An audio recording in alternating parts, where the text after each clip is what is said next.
Okay, so welcome again. That means we're now going to jump into the first game. It's going to be a British. GoodSpeed is going to play British versus Boneng playing French on Great Plains, of course.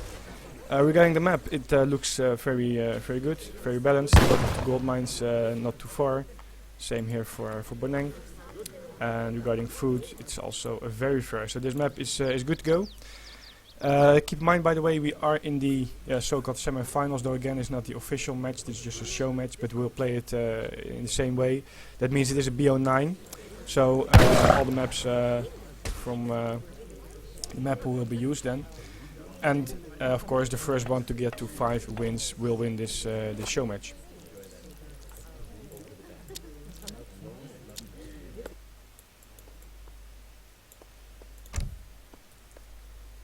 So British versus French, I think we haven't seen it match up a lot yet, but I was talking a little bit with both players before this match started, and actually we all agreed on just showing a very nice match and not always the same stuff like, for example, Iroquois mirror, Otto mirror, etc. That's also why we did one of those rule changes, to make sure that we get more variation, more different matches. And that rule that I'm referring to is then that you can't play any civilization twice in this match, in this BO9. Even if you lose with it. So I'm looking forward to this a lot, because we'll have a lot of variation and there's a lot of good matches available for you guys. Let me quickly bring up here what they both got in treasures. Just a little coin treasures around their base. It's very standard here on Great Plains, of course. No talks about the trading post yet, because we of course have French versus British. A couple of things can happen in this matchup. The fact that this is a show match might change the styles here a little bit here and there, but I expect both of them to play rather serious still and just show some good matches.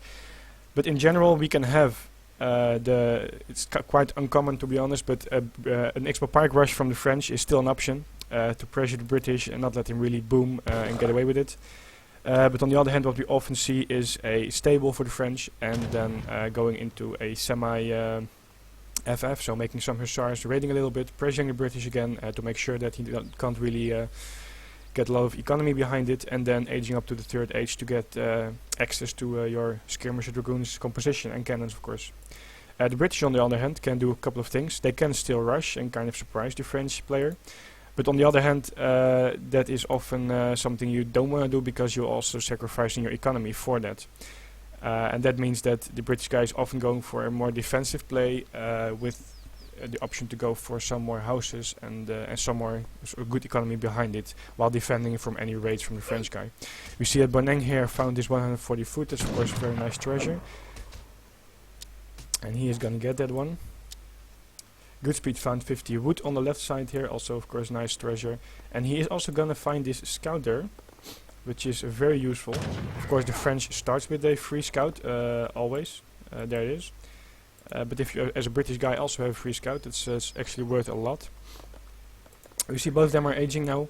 You can see it of course because they're not gathering food anymore, and they're now gathering wood. The French guy wants to gather some wood for the placer mines upgrade, and possibly also the steel traps run when he aged up, and maybe even a trading post. It's sometimes a variation in style. And of course the British guy needs a market up and some few houses to support the economy. He's also going to get this 60 XP there, while Boneng is now working on the 60 food after the 140 food that he previously got there.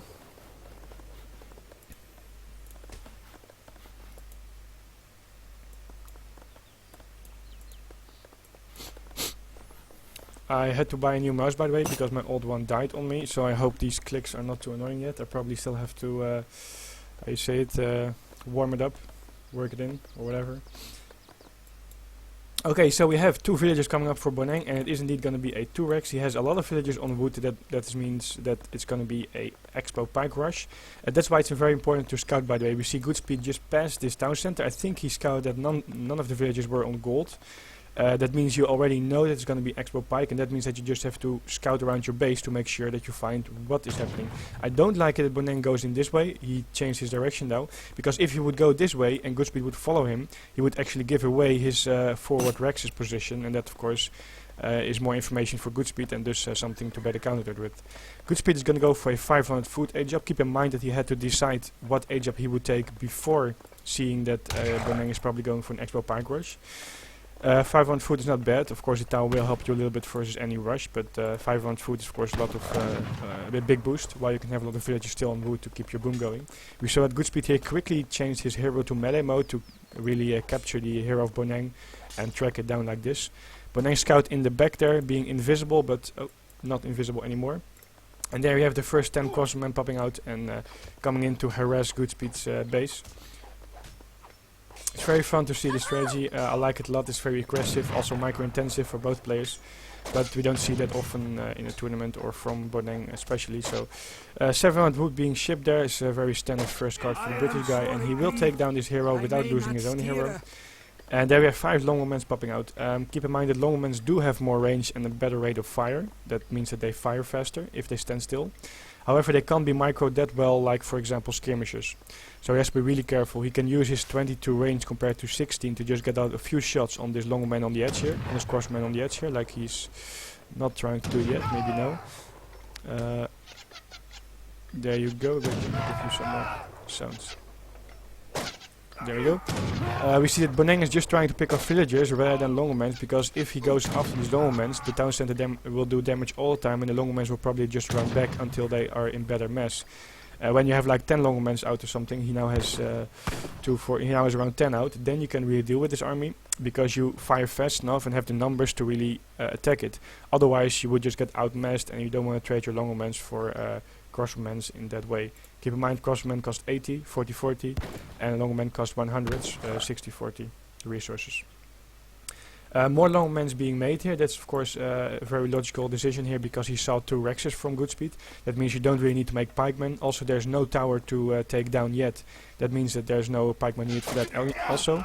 There we saw a little bit of an attack move to just make sure he spreads his fire, as you see there. If he would target all his longbowmen, all his crossbowmen on one longbowman, that would mean that he would just waste fire. And now he would do more optimal damage because he damaged a lot of crossbowmen and killed 1 or 2 there. He lost 2 in the process as well, but keep in mind that if you trade any crossbowman for any longbowman, it's actually a good trade because longbowmen cost more. Funny thing, he has a scout here and he's gonna use 1 villager to shoot the herd away from GoodSpeed. That's actually GoodSpeed's second herd. He didn't bring it into his town center yet, but that means it will be hard for him to do so anytime later on. He still has this one available, but that's of course very close to the base of Boneng as well.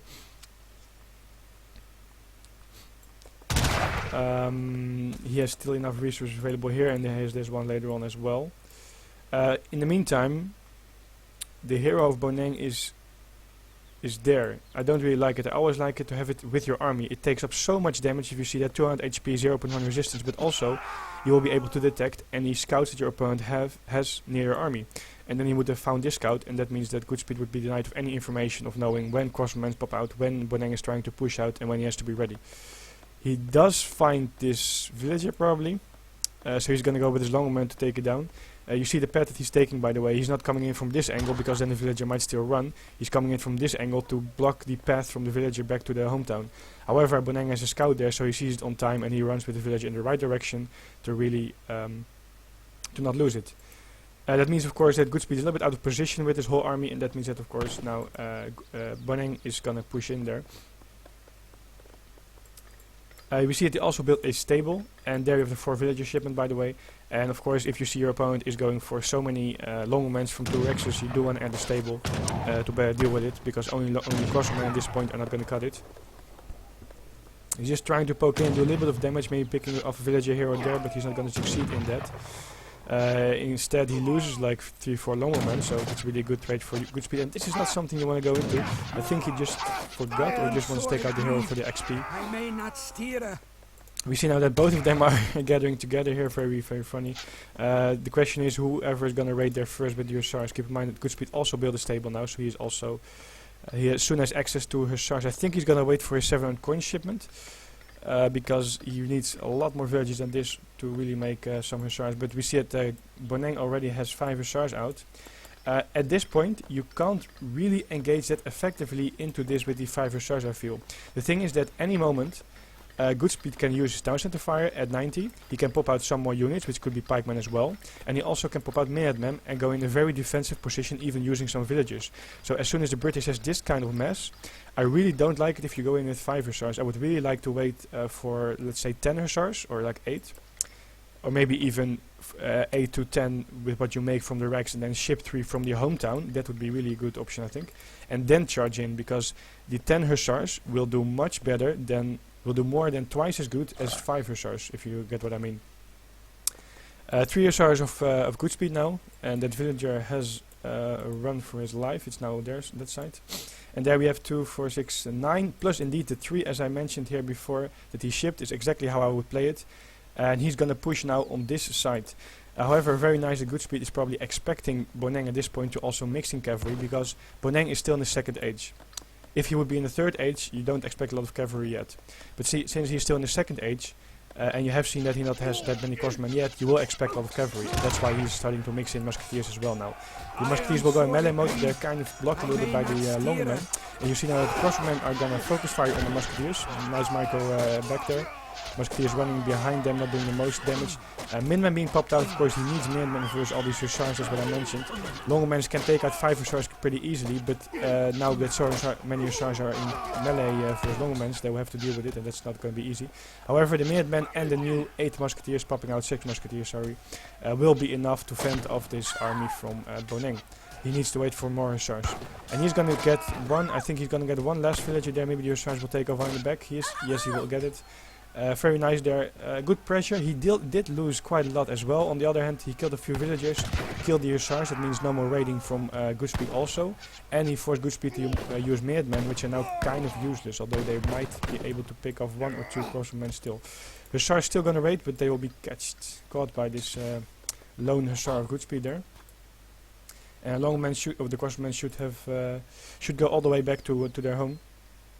Keep in mind, if you keep changing this direction, for example, if you click right in front of your units, they will move in a horizontal line, as he's doing now. If you click far away, like here, they will move in a vertical line. And this switching up between horizontal and vertical lines will sometimes allow your opponent to get off a few more shots on the units you have in the back. I think they took out this 1 hussar, but they will now die to the musketeers there. And to longman fire, of course, 22 range. 5 more hussars popping out from GoodSpeed. And GoodSpeed does have quite a nice army. If you see his economy is pretty good. Let me bring up the village count quickly here. Oh, it is actually quite the same because of the villages that Boneng killed. So the longer this goes, the better it actually is for Boneng, I would say. Because of course Cordoba get there faster. So this is actually 29 plus like 7. If you take into account the gathering rate. On the other hand, it's very likely that GoodSpeed has the gold upgrade and the 2nd foot upgrade. I'm not sure if Boneng already has the 2nd foot upgrade. I assume he would be doing it any time or maybe in the last minute, but I think he doesn't have it upgraded from the start, seeing that he went for a crossman, pikeman, or rush, actually crossman in this case, and thus you want to invest your resources in getting out a good mass and pressure. If you don't get out a good enough mass, you will have the problem that you face too many longermans, and then your pressure with crossmen is not going to work because it's actually the weaker unit.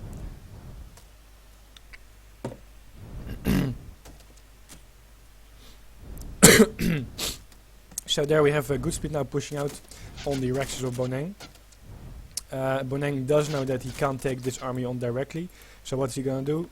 Push on the resources of GoodSpeed, and that is on this side, and he's actually gonna get a pretty nice raid. I'm not sure why he only has 3 musketeers there. He will trade the Rexes, but maybe he's aging in the back anyway. He will trade the Rexes for, look at this, how many villagers he will kill in the process. So that is, and not even villager upgrade, not even the villager HP upgrade for GoodSpeed yet. So that's a very good decision of Boneng. If you can't take up the army directly, use your army efficient as possible, and that means in this case, pressure the economy, pressure the villages and kill as many as you can. These hussars trying to block, I guess. He might even want to trade some hussars just to save the villages. I think Boneng could have taken some more villages if he responded more adequate there, but a small misstep perhaps. I think in the back of this he's definitely aging. There are not many units coming out now, and we see that he's still gathering quite a lot of gold. He does have to get this army back, I would say, because at this point GoodSpeed is probably going to go for his home city, as you see over there, taking out the stable for sure. But he has to make sure that he's not going to lose too many villagers there. He comes in for a raid again, no cards yet. Same for GoodSpeed. If these hussars be trapped, I think they better trap the hussars in the villages at this point. If you are able to take out all these hussars, you will then be able to pressure the economy of GoodSpeed even more. Of course, GoodSpeed from this point getting resources there as well, that is scouted by Boneng with his hero, and from this point on making a lot of hussars and musketeers, not making any more longermen because they're not really needed at this point. He gets 1, 2, 4 villages in fact. Nice micro targeting your Hussars on the one and the crossmen on the other. And he's now going to go do a big migration with the villagers, going all the way to the other side of the map. Of course, GoodSpeed doesn't know about this yet, but GoodSpeed is just going for a town center. I would really expect... I think he must be aging. He can take this army of Hussars, but he has to be really careful, because if there's now going to pop out 10 more musketeers, then it's going to be probably an army advantage for GoodSpeed. Instead of for Boneng. But he's going to track it down, and it looks like he will take down a throne town center, and that is actually very... unfortunate. Boneng has a lot of resources. Why isn't he aging? Maybe his resource management is not as it should be. Like for example, he doesn't have a 1200 food and 1k corn available. Maybe he has too much corn or food.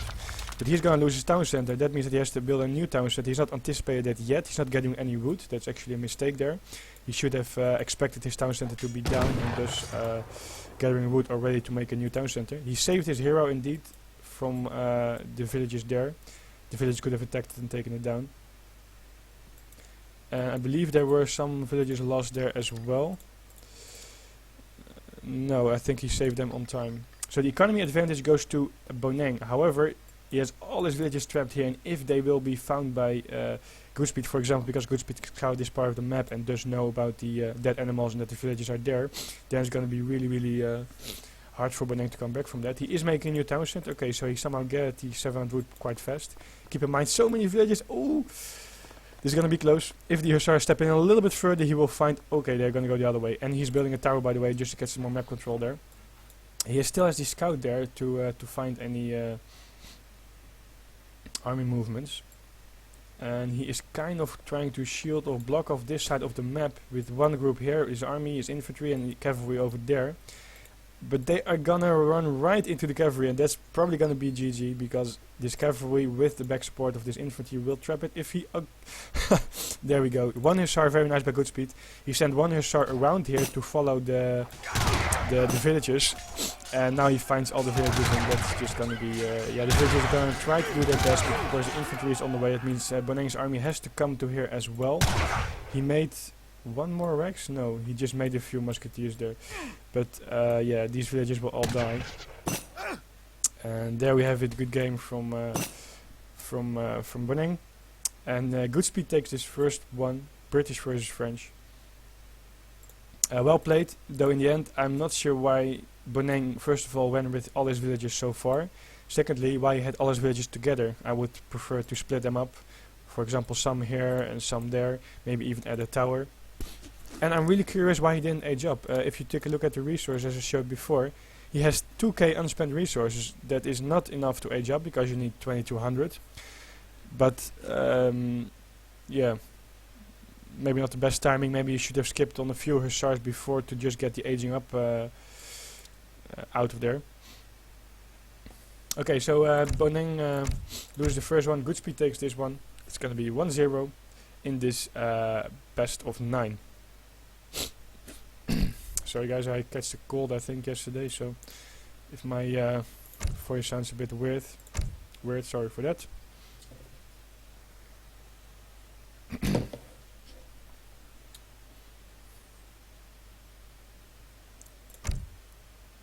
Just waiting for the second invite here.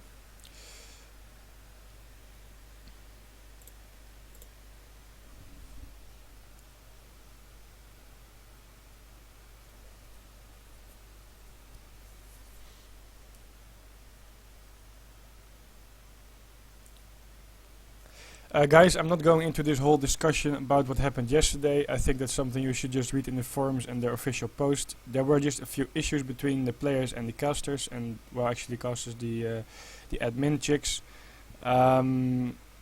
which in the end resulted in H2O and GoodSpeed being out of this tournament, and that's why there are no official semi-finals played. However, what I'm doing now is I'm doing streaming a show match between GoodSpeed and Boneng.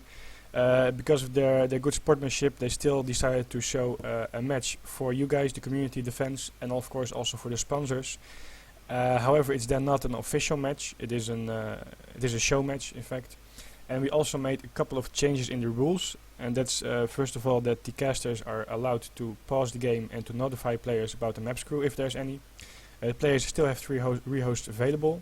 Also, the players can use a civilization only once in the whole BO9, so even if you lose, you can't use a civilization again. This is just to make up for some more variation, not get only Iroquois mirrors or Ottoman mirrors or stuff like that.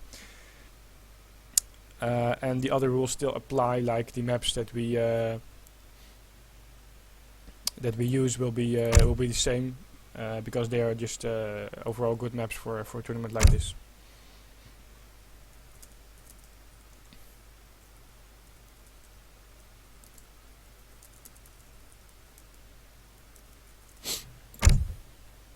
Okay, so we will jump into the next game, and that is going to be on Saguenay, as you know by now.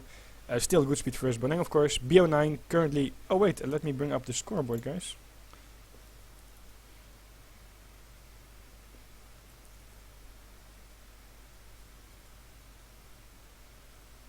Okay, that's interesting.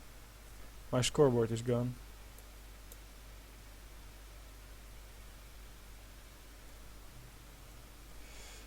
Where the...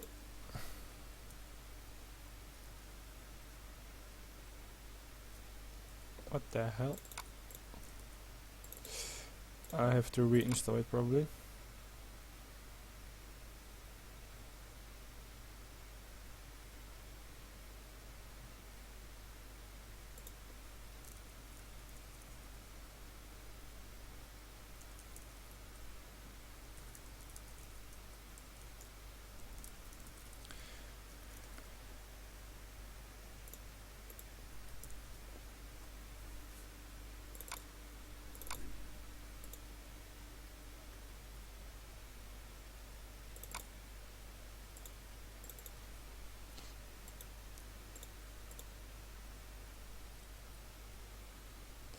Ah, it is called starboard, not scoreboard, of course. That's why I couldn't find it. Okay, so we have GoodSpeed here taking it up versus Boneng in blue, and currently is 1-0 for GoodSpeed. Quick question to you guys.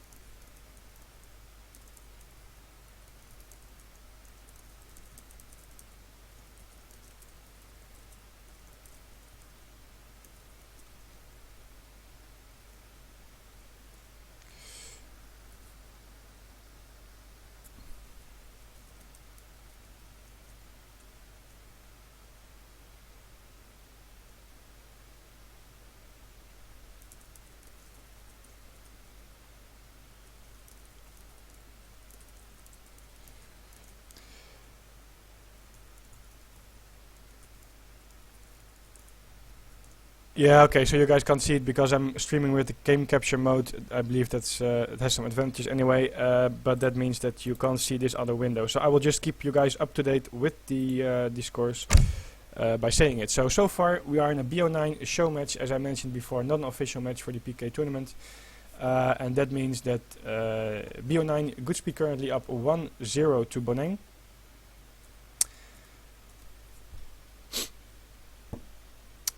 And by the way, for everyone who just joined in, my name is Vinny Vidivici. You probably know me from the previous matches casted for this tournament. This is a non-official match, a show match for these guys, because they wanted to give you, as the community and the sponsors, still the match to have a nice watch, and that's why I'm streaming it. We made a couple of rule changes, just a few actually. One major rule is that the casters are allowed to go for a rehost if we seem fit, if the map is too unfair. But the players still can rehost themselves as well. Of course, they have 3 rehosts available in this BO9.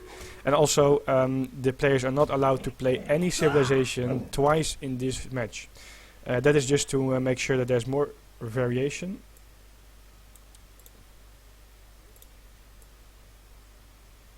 Not sure what happened there. His hero is there still. His hero is there still in the idle. Maybe something went wrong there. And what I was saying is that the other rule is that you can't play any civilization twice, because we want to have some more variety. So not only Iroquois mirror and Ottoman mirror, etc. So they both agree with that. By the way, we all agree with the rules changes here. So it's not something I just made up myself. Anyway, something was wrong there, so we will restart this map. It was a Japanese versus Portuguese matchup.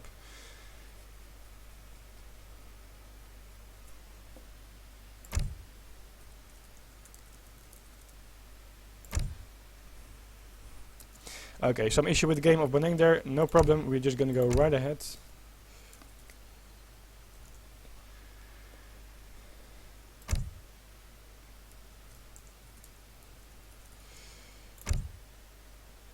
Okay, oh, wait, no. No.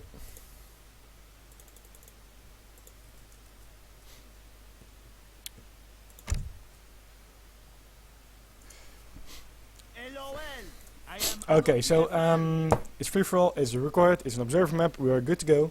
Boneng is back, Shimra's waiting up for ready up. Japanese versus Portuguese, we haven't seen this matchup also, I think. It's very interesting. I do have to give the advantage to Japan because of their a little bit stronger units, of course. However, Portuguese can pull off some nice tricks, especially because this is still a water map. That means that Portuguese can go for water, as we've seen before with Boneng on Yucatan, I believe it was. Being able to defeat Calvis Ottomans there.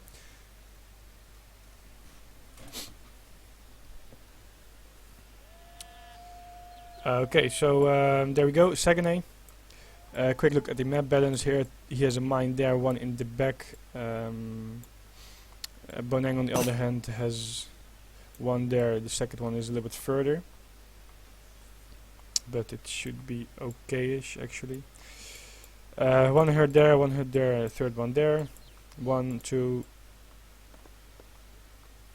1, 2. Oh, third one is over there. Yeah, so it's pretty okay, this map. Keep in mind that I will actually only pause the game and notify them about the rehost if it's really a map screw, and in this case it seems pretty fair still. If they decide it's still too unfair, they can of course also rehost themselves. They have rehost available. The thing is just that we don't want to rehost every game for just a tiny map difference. So this is, in my opinion, good to start. So this map of course has sheep available. We see that the Japanese is starting with an additional shrine, similar to the Chinese civilization. They can start with a house. That means that it's already an additional house and also of course additional source of income for Hans immediately tends on that already. Boneng has then of course a livestock pen available, where he can task the sheep on that he finds around the map. He's going for a 90 food ratio, very nice, while Boneng GoodSpeed is going for 80 XP first. Of course, Japanese starts with 2 scouts, in fact 3 if you take the orchard rickshaw, because they have 2 orchard rickshaws on the map without berries. That means they can use one already to gather food from, and the other one can be used to scout around the map to get treasures, to find the sheep. We have 2 sheep here, 2, 4, 6, 8, 9, 10. So maybe we both get 5. We have to see if it goes out evenly. Another shrine being made, of course, as a Japanese player, you want to have your shrines around the map, near animals. There you get the most income from when you get 4 animals. Also, you want to have them around the map for more line of sight, and you want to have them around the map, preferably to your opponent's side, especially in the start, because you will then be able to prevent him from gathering any food. So he's probably not able to build a shrine here because it's too close to the town center, but he might be able to sneak in one like on the edge there, and also for sure he will be able to build a shrine over there. Of course, if you make shrines too close to your opponent, you will have you risk the possibility that he will take out your shrines with, for example, some pikemen or some musketeers because he's Portuguese.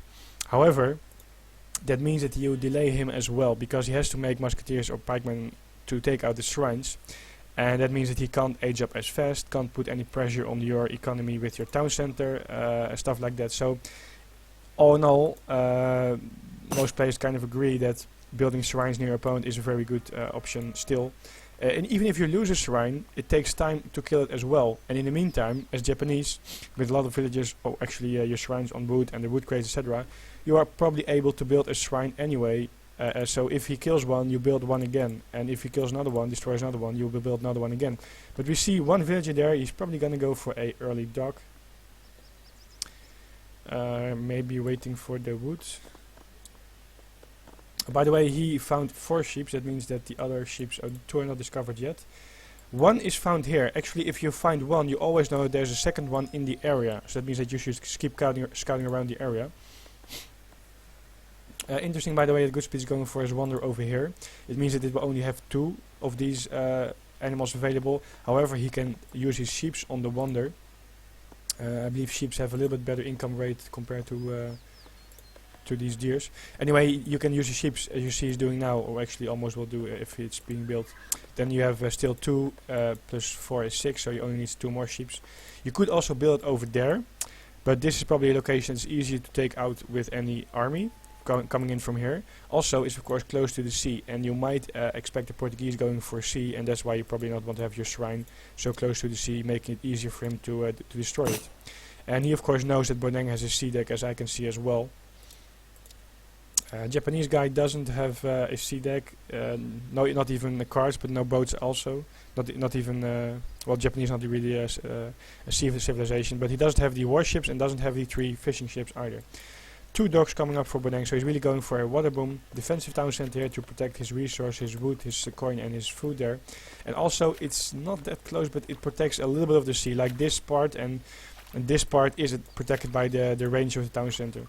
So Boneng also takes 100 wood there, while of course GoodSpeed at the same time is pumping out a lot of shrines on the map, as you see here. Let me do a quick count.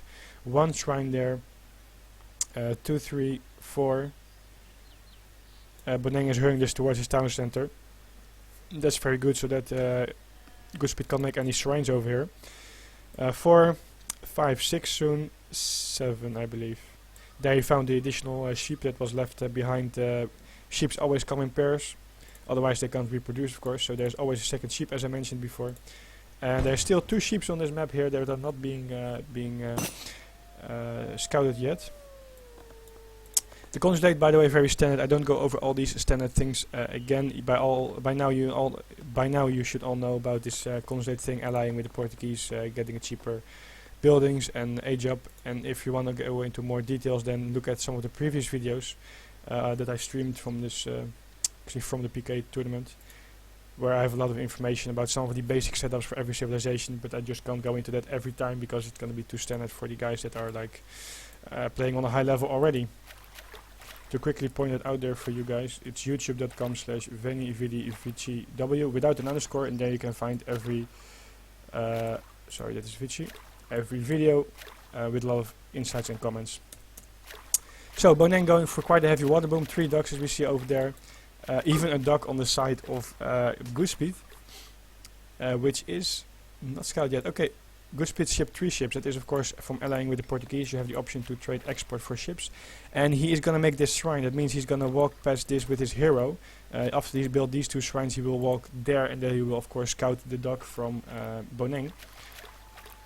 But this heavy water boom is actually interesting. I think it's quite a good setup. The one thing you can do is going for a fast fortress and play it out from there.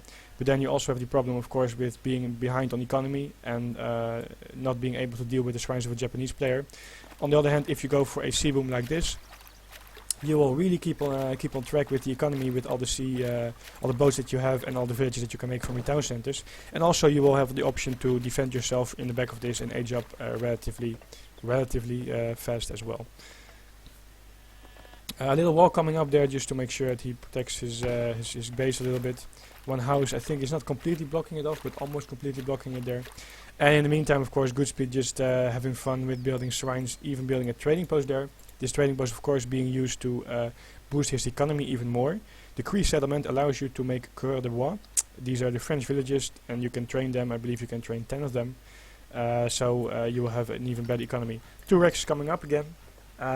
Not sure, I think I covered this before, not sure why you make 2 Rex at this point, because you probably don't need 2 Rexes anyway. You might as well add a second Rex later on. Because you're not going to push into the Portuguese at this point, I think. He might want to put on some pressure with Ashigaru's raiding a little bit. Okay, he's even going for a very economic build, because as you see here, this is my home country flag, the Dutch flag. Let me wait a second so that it blows the right way. The wind. Yes, there you see it. It's right. It's red, white, blue. That's the country of flag of Netherlands, and he will ally with that to get a bank. And also later on he can get, of course, a church and an arsenal for additional upgrades. The reason why he's doing this, normally you would see him allying with the Japanese after the Portuguese, but because he knows that Boneng is going for a heavy sea, by now he's scouted, of course, this dock as well and also the ships there. He knows that he has more time, and that means that he has more time to boom as well and to just get a good economy out. So let me take a quick look here. Village account, you see that this village account is going up very, very fast for Boneng with all the ships. However, GoodSpeed did ship the boats. He also shipped for villagers, and of course he keeps making villagers constantly, but also keep in mind that he has these buildings, the shrines. And if you take a quick look around the map, I think this is the last count I'm gonna do. There's 2 shrines, 5, 6, of course the big shrine, 7, 8, 9, 10, 11, 12, 13, 14, 15, 16. Okay, maybe I miscounted 1, but that means that there are definitely 3 or 4 shrines left being built. 1 is gonna be there. And actually there's no more food available on the map. That means that he can just build his shrines in the back of his base, because it doesn't make much sense to build them over here where you can lose it to your opponent later on. Oh wait, you can build a shrine here. There are 1 more shrine there, and then there's only 1 or 2 shrines. Okay, he's gonna build them just over there. Then he's gonna be maxed out on shrines, maybe soon gonna go for another... oh no, he's not allied with the Portuguese anymore, so he will not make any more ships from there. He's gonna go for a Ashikaru raid here, but by now Boneng walled this off completely. I'm not sure actually if this is walled off completely. I think it can he can pass there, not sure. Of course he walks straight to this because he saw a dead animal. That means that Boneng is herding over there. Boneng also uses sheep. As you see, they were fully fed and 300 food there. Moved them towards here to be able to gather from it safely. And now he ages up to the 3rd age with, of course, additional town center, which is gonna be put somewhere near the sea, I imagine. Somewhere here. Maybe it was blocked off after all, and Boneng is then safe for now, and GoodSpeed will go back with his army. GoodSpeed in the back of this is aging as well. I assume it's going to be the Golden Wonder. No, not the Golden Wonder, it's going to be the Wonder that is called the Golden Pavilion, which allows you to get additional boost for your army, for your infantry. You can get infantry attack or infantry HP upgrade or infantry speed upgrades. And of course additional upgrades like arsenal, similar to arsenal ones for the European civilizations. 1 ship there from the Portuguese, that is interesting because it might be that he... Did he age with it? No, he aged with... Okay, either he aged with 1 ship, but then he should have 400 wood crates. I'm not sure if I saw that, let me quickly check it. Wood total? No. I'm not sure if there's... I believe Portuguese usually go for the fast option anyway, so the other thing is that he might ship his 2 ships, but that he somehow got bugged. No, I think he just... or the 3rd option, guys, not the sharpest here at the moment. He just made 1 ship, that's also possible. You have a dock, so you can make 1 ship. He doesn't really need more ships anyway, because GoodSpeed is not really fighting him on water anyway, so why would you make ship 2 ships while you can ship other useful cars at this point? So I think he just made 1 ship. Let's stick to that. So GoodSpeed ages up. A lot of musketeers here with the Golden Pavilion, as you see there, which is now going to be tasked to boosting the range attack of units on land. And that means that Boneng has 2 options. He can go for the fast industrial stuff, which he might do, seeing that he has no Rex yet. Or he has to either bring up some organ guns soon to deal with this infantry mess, because once this is going to push out, and by now GoodSpeed will be upgrading his Ashigarus as well, adding a new town center, also taking map control, of course, spamming out the villages, because you really need to be competing with this sea boom from the Portuguese. But Boneng is going to push out. Sorry, GoodSpeed is going to push out here. Boneng will not. I think it's maybe barely in range, but okay, there we go. Fast industrial, stable, that means dragoons, 1k coin there, no artillery foundry yet. Oh, there we go, it's town center. So no artillery foundry yet, that means that he has a really hard time to deal with all these Ashigarus. He really needs either mass castador or organ guns, or he might ship from his hometown the 2 heavy cannons in the 4th age. That's actually the most likely option at this point, while making dragoons to deal with any cavalry. However, at this point, GoodSpeed is not making any stable, so he will just stick to his infantry mass. Of course, the 5 Yumis from the age up, they could even attack the boat, I believe, but they're going to be joining the main army here. 36 attack only, and he's going to lose 2 villages, the 4th villager nicely blocked with the Ashigarus. Minman popping out a little wall here, but it's not going to... Oh, he's... Of course, Ashigarus don't really care. There we have 2 cannons and that's of course something that's going to be very tough for the Ashigaros to deal with. They can't just go in and go melee. Actually, I would have liked the cannons to pop out behind the wall. He's gonna push out with Minutemen now. Push out, I mean, call Minutemen. But you see that all the Ashigaros still are able to kill this cannon relatively easy. Second Minuteman gonna call her. The cannons are going to be microed nicely, by the way, on the big group of Ashigaros, not on some lone Ashigaro on the side, but really on the mass here. You see that he's going to lose all his army, and this cannon is either stuck or what is it doing? It's not shooting. Maybe it's bugged, I'm not sure why. Maybe it's bugged with the wall. Anyway, he killed one cannon, but he lost his complete army, so actually I don't think it was worth it. If you go in like this, I would have... It's good that he split up his army, but I would have preferred him to also put like 6 Ashigaros in melee mode to really deal better with this cannon, because they have 0.75 range resistance out of this 33, while they have no melee resistance. So that way you will take it out faster with some in the back and some in melee mode. So Boneng is safe for now. He will probably be upgrading his goons to those lame Chinese dragoons with the range and stuff, as you all know it. Third town center being up by Japanese, so he has complete control over the land map here. And keep in mind, by the way, that at some point this sea will run out, and at that point GoodSpeed still has control over land. He still has a good boom behind it. All his shrines up, 3 town centers. And if you take a look here, village account, he will be able to ship indeed, as you see here, 7 villagers twice. So he's now on 66 villagers, compared to 82. However, the villagers of Boneng are of course partly boats, and at some point they have no more resources available on the sea here. When the fish runs out, there's only gold available. But at this point he is still ahead on economy, and keep in mind that from in the back of this he will be able to make villagers from 4 town centers as well, because he's in the 4th age. And as you saw here, he's also gonna mix in monitors now, as you see there, to deal with these shrines and wonders. Okay, nice. He made an artillery foundry on this side, and he's going to use plate turrets here to deal with this wonder. That's always the annoying thing if you fight someone on land. Yeah, you can wall it, but they can still clear it with the frigates and the monitors. And they have just as long as they have line of sight, they can kill all your buildings. The hero is dead here. That means that there's line of sight for sure for this barracks, maybe for this one as well. So that means that the long-range monitors from the water can just kind of kill your whole base. And the fact that he lost his golden pavilion, I'm not sure if he did the upgrades already. It might be that he did. I'm not sure. I don't remember all the stats by head at this point. 28 damage for sure. He was on 33 before, so that means that the boost of course is gone because the wonder is gone.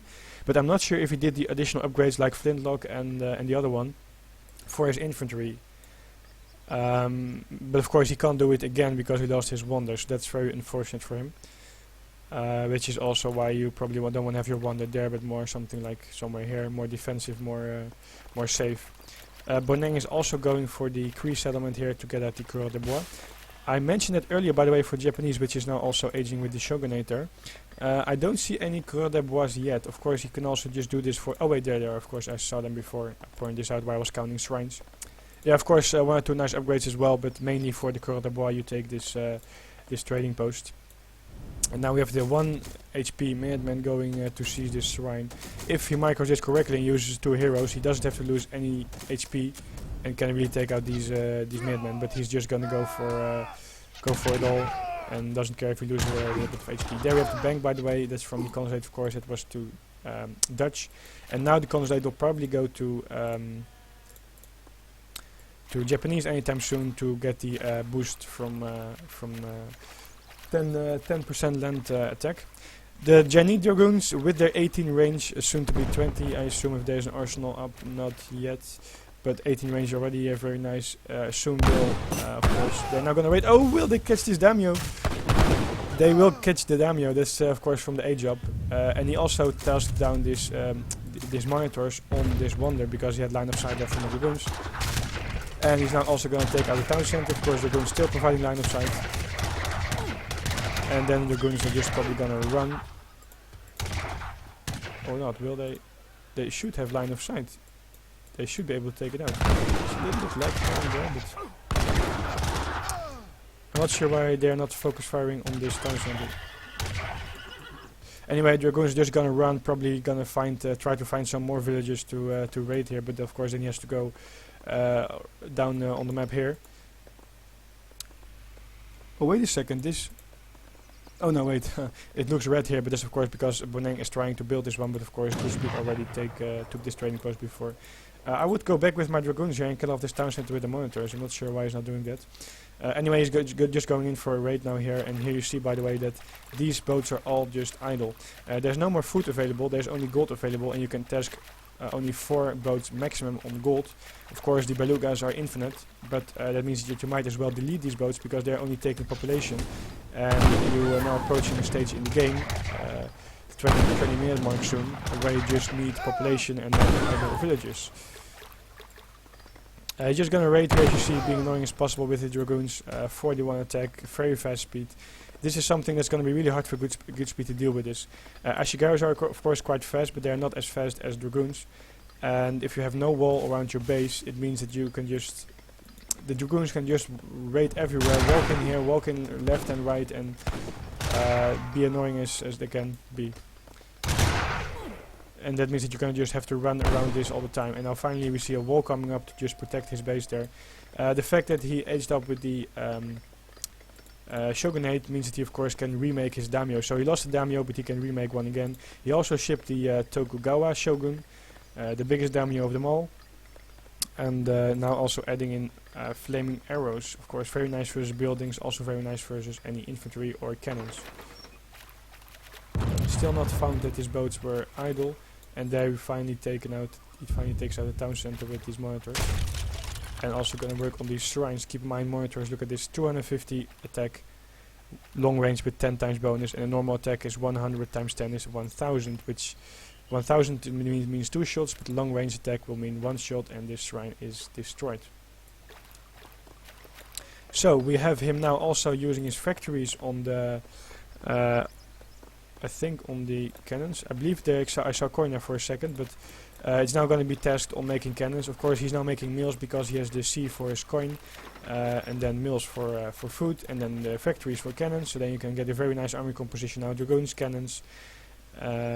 Look at this, 2, 4, 5. I believe he hasn't upgraded them yet. They can be more HP, I believe. There is an upgrade available in the factory that upgrades your cannons. From heavy cannon to... it's been a long time since I played 3T. I'm not sure anymore what this was, but I believe there's an upgrade available which he didn't do yet, but that makes your cannons stronger. Anyway, we have now a lot of Yumis available to deal with the Dragoons, and a lot of cannons available to deal with these cannons of Boneng, as you see there. Of course, just a few Dragoons are not going to cut it. He really needs to use his cannons on the flaming arrows as well. He's going to do so now, but he will lose his cannons in the process. Good move for GoodSpeed to make these cannons to deal with the heavy cannons. It's of course an expected strategy of the Portuguese, having C going forward aids the games of cannons. So you need cannons of your own to deal with it. Somehow Boneng managed to make a trading post here, the Huron settlement. It will take some time to take this out, so he might be able to sneak in one upgrade there from the trading post before he's gonna lose it. Their second daimyo has come up from the shogunate. Of course, you can remake your daimyos, as I said, when you lose them, as long as you have this wonder. However, it does require you to have shipped the daimyo once from your home city, from the cards, before you can make them. He has now 20 range. That is because of the arsenal upgrade that he did somewhere. There's the arsenal. And he's now going to mix in hussars. That's of course very nice. Upgrading them to guard hussars as well. Because he wants to deal with these Yumis and cannons. However, GoodSpeed of course already anticipating something like that, has still mixed in a lot of Ashigarus to block the hussars from getting close to the Yumis or the cannons. Not sure why this is not taken out yet. If you post just one Dragoon there, you will have complete line of sight and you can take out everything here, even the consulate. He's not doing that now, so just have to wait for that.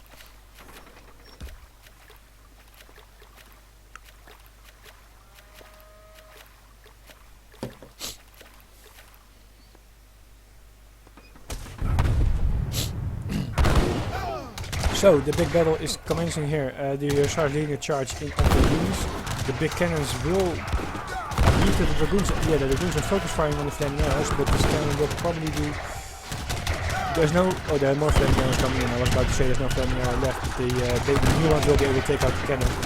And that's actually not a battle that Boneng should take, in my opinion. He should wait for more cannons before he's gonna engage in this, because dragoons are just not gonna counter this. He might take out these cannons and then leave. He's gonna lose a lot in the process. He walks around nicely, so that it means that all this infantry here won't be able to really deal with the dragoons on that side. That's of course a good choice. He will take out one more. No, he doesn't. He's going back, but he's just gonna raid for now. Of course, he's gonna go in. This wall should really be completed by GoodSpeed, as he's now finally making a wall on this side as well. But because the buildings are so close to the trade route, he can't really finish this wall completely. It means that he can still make a wall to this town center, but he can't really prevent from anything running in like over there. Yeah, so he now has to deal with these dragoons wreaking havoc here on the villagers.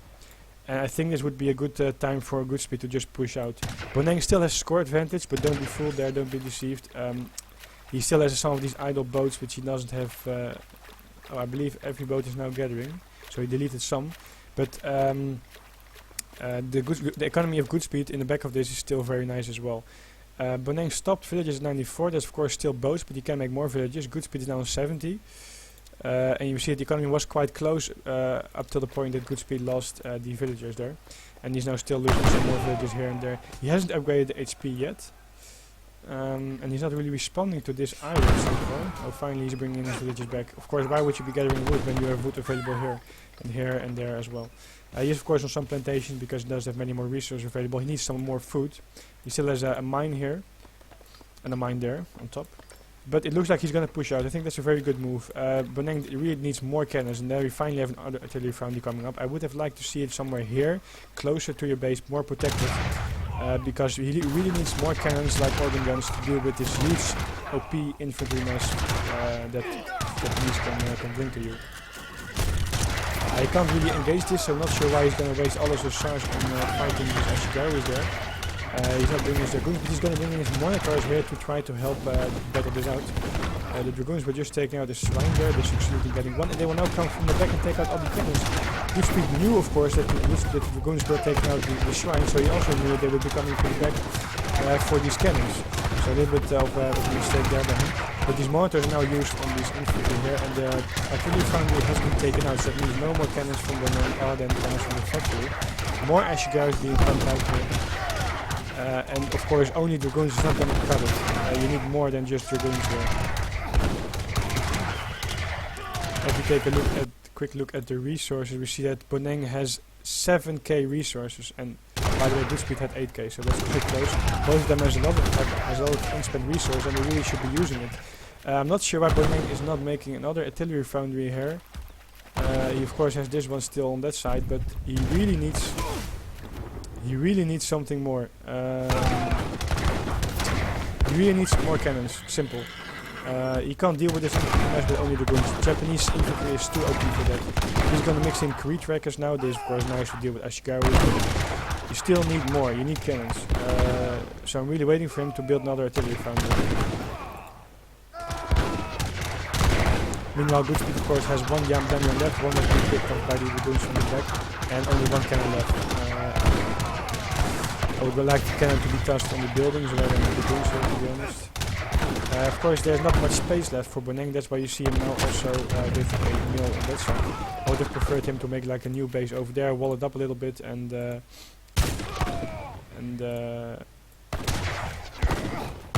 central village over there. Some hussars popping out at the right time, the dragoons were dealing with the Ashigarus, and now there are only units available. With only a few Ashigarus left, so if you can make some more hussars, it will definitely work out for him. But still, I'm of the opinion that you need some cannons to deal with this. Because as soon as GoodSpeed is going to mix in more Ashigarus, your hussars and dragoons won't cut it.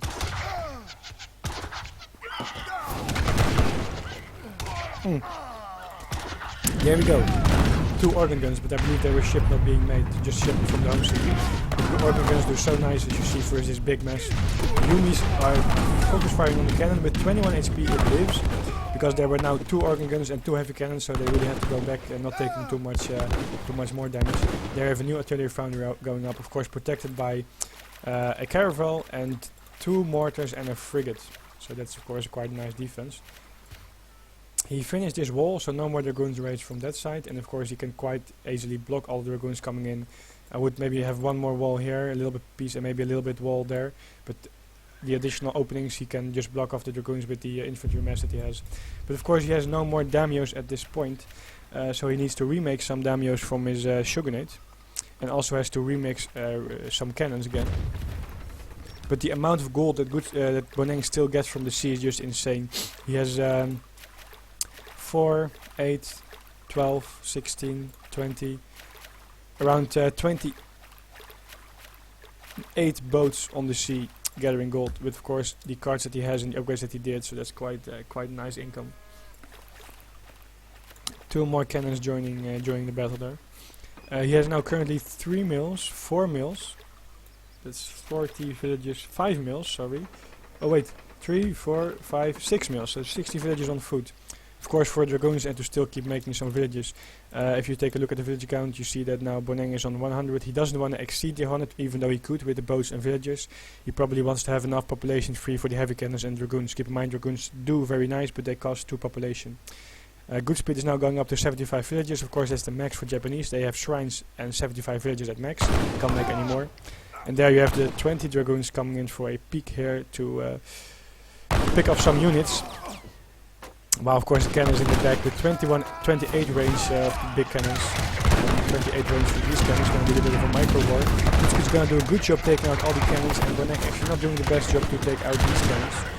He's now going to finally move around, and you see him that he moves from the right side to the left side to make sure that he's not really constant in the range of all the infantry there. So then he can still do damage, but take relatively less damage than if he would just stay here. But again you see that his cannons were killed off quite fast. Maybe he should be thinking of mixing in culverins as well to better deal with the cannons of GoodSpeed.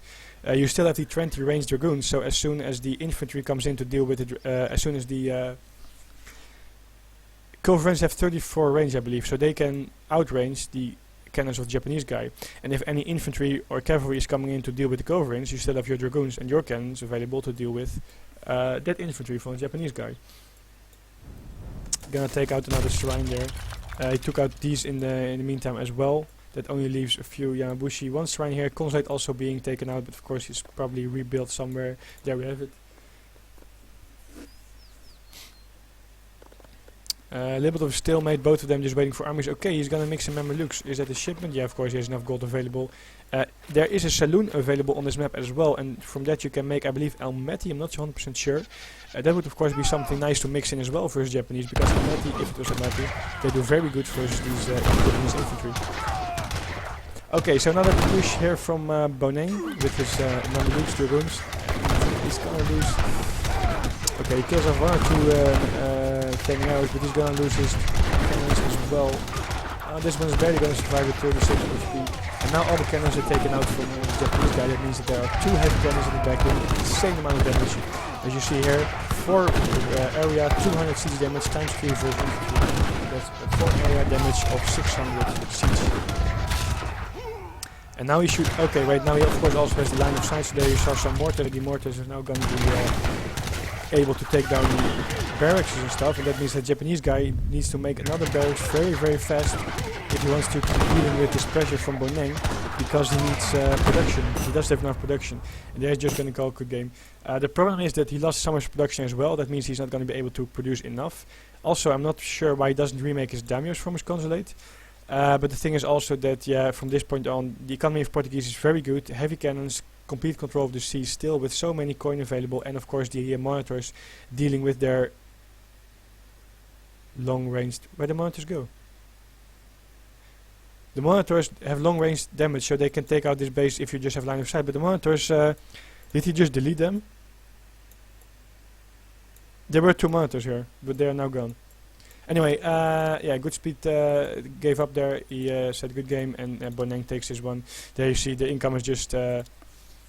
of course, GoodSpeed doesn't have his 20 shrines anymore, and he still have some shrines rebuilt in the back of his base, but of course there's no more food available. It means that the income is not 20 full shrines with full animals attached to it, but just like 10, 12 full shrines, and then 8 additional shrines just to make the shrines, but not have the animals available to get out the boost from economy. So that means that this is a BO9, by the way. To quickly remind you guys, I am Vinny for DVG. I'm casting this one for the community and for the sponsors, of course, to still bring you a match. It is not an official match from the PK tournament. It's just a show match for you guys. But this is a BO9. It's currently 1-1 in this BO9. The first one to win 5 games in a row will win this show match.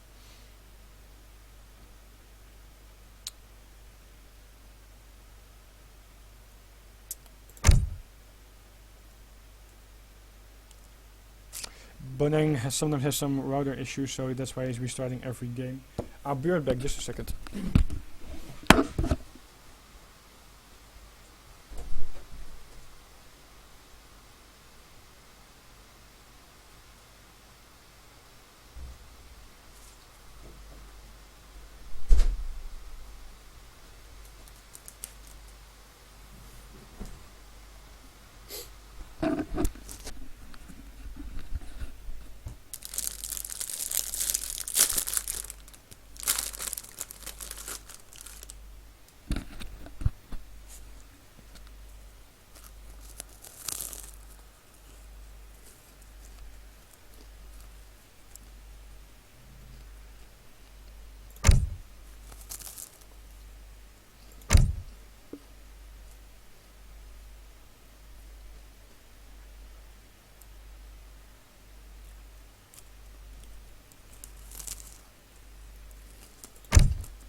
Okay, so I had to eat a few rice crackers there. I had lunch still. So I saw that we had some more viewers in the meantime. Welcome everyone who just tuned in. I'm Vinny for DVG. I'm casting for you this match, but just to give you a little bit more detail, I'm not going into the whole discussion about yesterday evening regarding the PK issues. But Boneng, GoodSpeed and HO are both out of this tournament. That means that both semi-finals are actually not being played anymore, I believe. But GoodSpeed and Boneng, both with good sportsmanship, still wanted to show you guys, the community and the sponsors, their match. So they will play this BO9 as a show match. It's not an official PK tournament match. And I will be casting it, of course, to bring you guys all the action, commentary and insights. We made a few changes to the rules. The maps are still the same order, and most of the rules still apply. But the one change is that the casters now can go for a rehost by pausing the game. by pausing the game if the map is too bad for either player. So that means that we'll have good and fair matches and not someone being map screwed with no gold mines in the back or something like on Siberia. So that means that Shimmers and me will keep an eye on that. The players do still have a rehost available. If they want to rehost, they can. 3 times for this match. It's a BO9. The first to 5 will win it. And the last rule is that to make it more interesting and not get all Iroquois, Ottoman mirror matchups up, etc., the players are not able to play any civilization twice in this match. Even if you lose, you can't play the civilization again. So we will have more variety, more different matchups, and that's of course going to be more interesting for me to cast, but of course also for you as a viewer to watch it. So Boneng won the last one with Portugese and GoodSpeed lost with Japan. That means that what Boneng was saying in the lobby, that GoodSpeed couldn't use Japan anymore. So GoodSpeed is now going for German and Boneng is going for Japan, and we're playing this 3rd game on Siberia.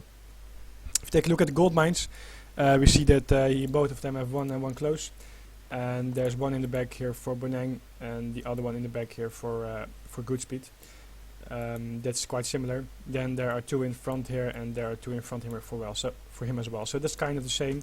Regarding food, we see one herd there for GoodSpeed, second one there, third one a little bit further. Kind of the same, one there, second one there, third one a little bit further. So this map is looking quite good. As I said, I as a caster just want to make sure the map is as fair as possible, so we really get a good match and not some weird loss because of a map screw. On the other hand, the players still have the option to rehost if they feel the map is not fair enough. But this map looks good in my opinion, so we can go on with this. German on Siberia. We haven't seen it that much in this tournament yet, because of course there were still the options of Iroquois Ottoman. By the way, so far in this BO9 we haven't had any Iroquois Ottoman yet. So this is of course very nice to not only mix it up a little bit more, but also to not see those civilizations being used. Anyway, we have German here, and on Siberia, Germany is actually quite a good civilization. I believe GoodSpeed didn't start with 200 wood. If he would have started with 200 wood, he would definitely have gone for a trading post here, and then just gather a little bit of wood. Okay, wait, this should be in line of sight of the tower. If this was me, I would probably get this one, 110 wood, gather 100 wood, make a trading post and have your house. Because the trading post is so strong on this map, especially if it's German, you can go for semi-FF even, or just rush. Well, I come into that in a second, but anyway, trading post is very strong, you get a lot of shipments. So I'm not sure why he goes for that now instead of earlier. Trading post is so beneficial here. But you have 2 options here as Germany. It is a quite defensive map. You have an additional tower. The same applies, of course, to the other guy. But that defensive position allows Germany to edge up to the 3rd age a little bit easier. And of course, Germany gets 3 Ulans every shipment that he sends in the 3rd age. So that's of course very nice. Also, that is probably the preferred option. It depends a little bit on if he's going to take a trading post. He's not gathering any wood, so I think he's just going to not go for a trading post right now. But there are 2 options. One, to arrest Japanese guy early. That means you go for crossman, pikeman, and raid with the Ulans. You want to take out some shrines. You want to pressure him to not easily gather. Keep him in his town center a little bit, etc. That is an option. And the other option is to go for a fast or semi-FF. So fast fortress to the 3rd age. You can't do much with Ulans in the 2nd age if you make some Ashigarus, so you can raid a little bit with the shipment cards, maybe 5 more Ulans, and then you will age up, and from there on play it with skirmishers and war wagons and Ulans to fight the Japanese guy. The problem with that, however, is that it has a small time window where you can do damage. The Japanese, of course, can go for a semi-FF as well, and from there on are pretty good civilization in the 3rd age and pretty hard to deal with as German, because they can go for mass Yumis. And some cavalry and Ashigarus if they want to mix it in. So the 3rd age is maybe a little bit, in a way it's riskier because you have a smaller time window where you really need to do enough damage, because Japanese can make a few shrines and age in the back of it as well. On the other hand, you have access to the 3rd age units and shipments like skirmishers, Jaegers, of course the 3 Ulans per batch, and that makes it a little bit easier for you than a crossman pike rush, which still can fail if you miss micro or if the other guy plays really good, etc. So we have to see what they will go for. I think the Japanese guy will just go for map control, and map control in the way that they will just make a lot of shrines as standard. And if the German guy is going for a semi-FF, then I assume that the Japanese guy will also go for a relatively fast 3rd. Not fast fortress, but relatively fast. Mark coming up for Japanese guy, and we see now that GoodSpeed is building his trading post after he built the market. So I'm glad to see that he's still taking trading post, but it's of course later than it could have been. I think it's gonna be not on time for this one as well, so he misses this shipment. That means he's gonna have to wait for the next car to pass by. And there, as I explained before, also on the second match, as Japan, you should make shrines on your opponent's map, on the opponent's side of the map. So he's making a shrine here, he's making a shrine there, two in fact. He should make a second one there later on, and that means that you're really denying the food of your opponent in the later stages of the game. What that will do is two things. Not only, of course, a shrine here is as effective for you as a shrine there, because in both cases it just gets the income if you have enough animals attached on it. But also, you'll make sure that your opponent has to deal with the shrines later on in the game, and it gives you more time. Not only do you know more of his army movements, his positioning, but also, if he takes out these shrines, he will need time to take them out, and that means that you have more time to mess up a good army, which can be very useful versus German with a trading post, etc.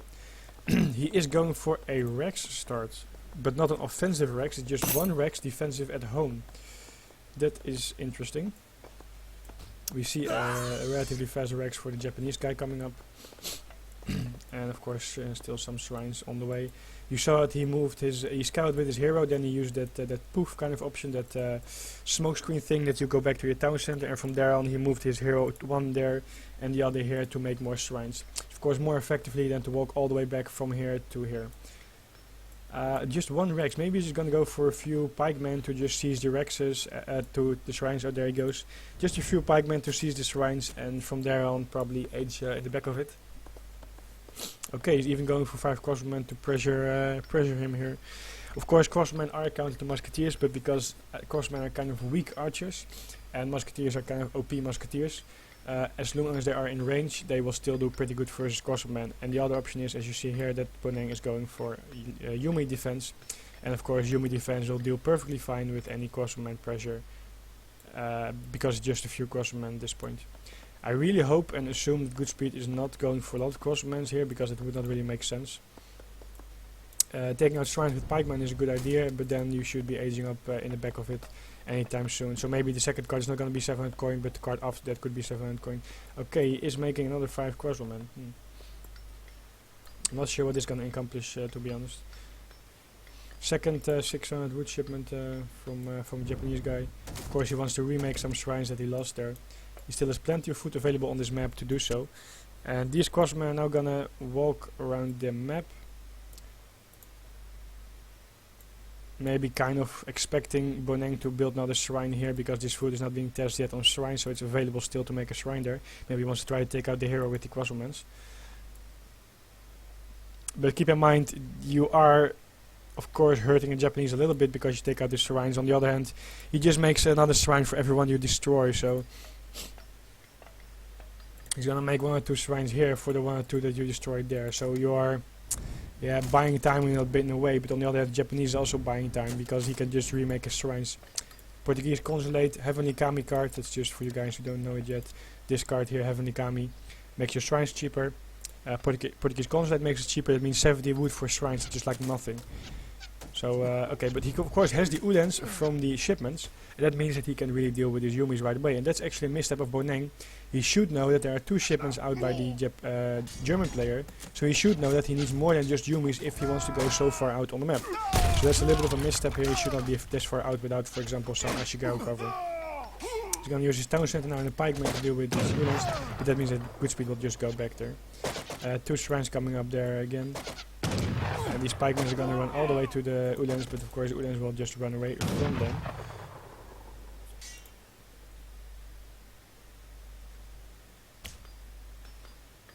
He still has, okay, he has 2 Yumis left. And no more pikemen. Okay, so new shrines coming up there. He's probably checking here because, as I said before, he was probably expecting other shrine coming up there. Of course, if you scout the map, which GoodSpeed has at this point, you know when there are shrines because you can see in the darkness, in the fog, that you can't see the building, but you can see the animals positioned in like this. That means that you will know that there are shrines built there. So, still making some pikemen? No. Not making anything more, so he's probably now just gonna gather the resources to age up, not shipping 700 coin, just saving his shipment for the 3rd age to put on pressure from there. and just gathering the resources, it looks like. This hero has to do his poof thing, or he will, yeah, he will do it. He will save his 116 HP, otherwise he would be dead over there. And meanwhile he keeps rebuilding his shrines there, and I expect him to probably build something like here, or maybe even here again. And GoodSpeed again going for that part of the map as well. So he mixed in some Ashikaros, he even shipped 5 Ashikaros, that's surprising. And he will push out now, but he has a lot of Ashikaros, not that many Yumis. So if GoodSpeed will now ship his 8 skirmishers and make even 5 skirmishers, he is perfectly able to deal with this army from a Japanese guy, because he doesn't have the mass yet, but he will have the tech advantage that his skirmishers will outrange this, and with correct micro they will be able to deal with it. There we see another shrine coming up, by the way. And this is what I said, the Crossbowman will do decent versus Ashigaru as a kind of counter unit, but a weak counter unit. And as long as the Ashigarus are in range, you see that they still do pretty good damage versus Crossbowman with their low HP. But now 5 skirmishes being made there, and that means actually that he has to go back as he's doing now. Also 8 skirmishes shipped, as I pointed out, and that means that he just has to go back, save his army, because he can't really deal with it at this point. I'm surprised that he shipped 5 Ashigaru. I would have rather have him ship something else and perhaps even age up in the back of this. Because I do feel that it's better for Japan to go to the 3rd age as well, to deal with the German rather than staying in the 2nd age. Take a quick look at the economy. We see that Boneng is ahead in villages, however I should look at the villager population. So it's similar, however Boneng of course has the shrines, that means that you see here that he has quite some more economy.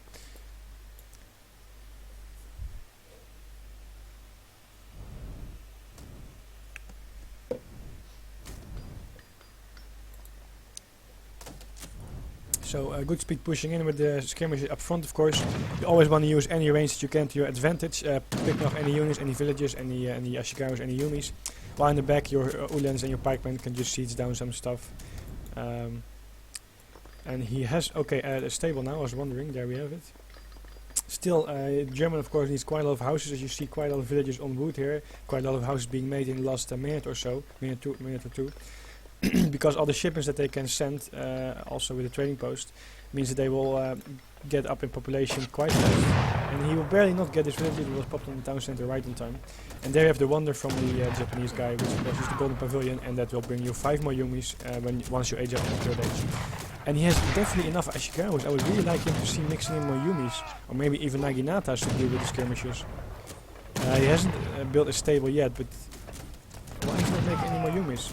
The shrines are on food, not on wood. That is surprising. Either you should go for Ashigaru Naginata composition, so cavalry skirmish, cavalry musk, or you should mix in more Yumis, I feel.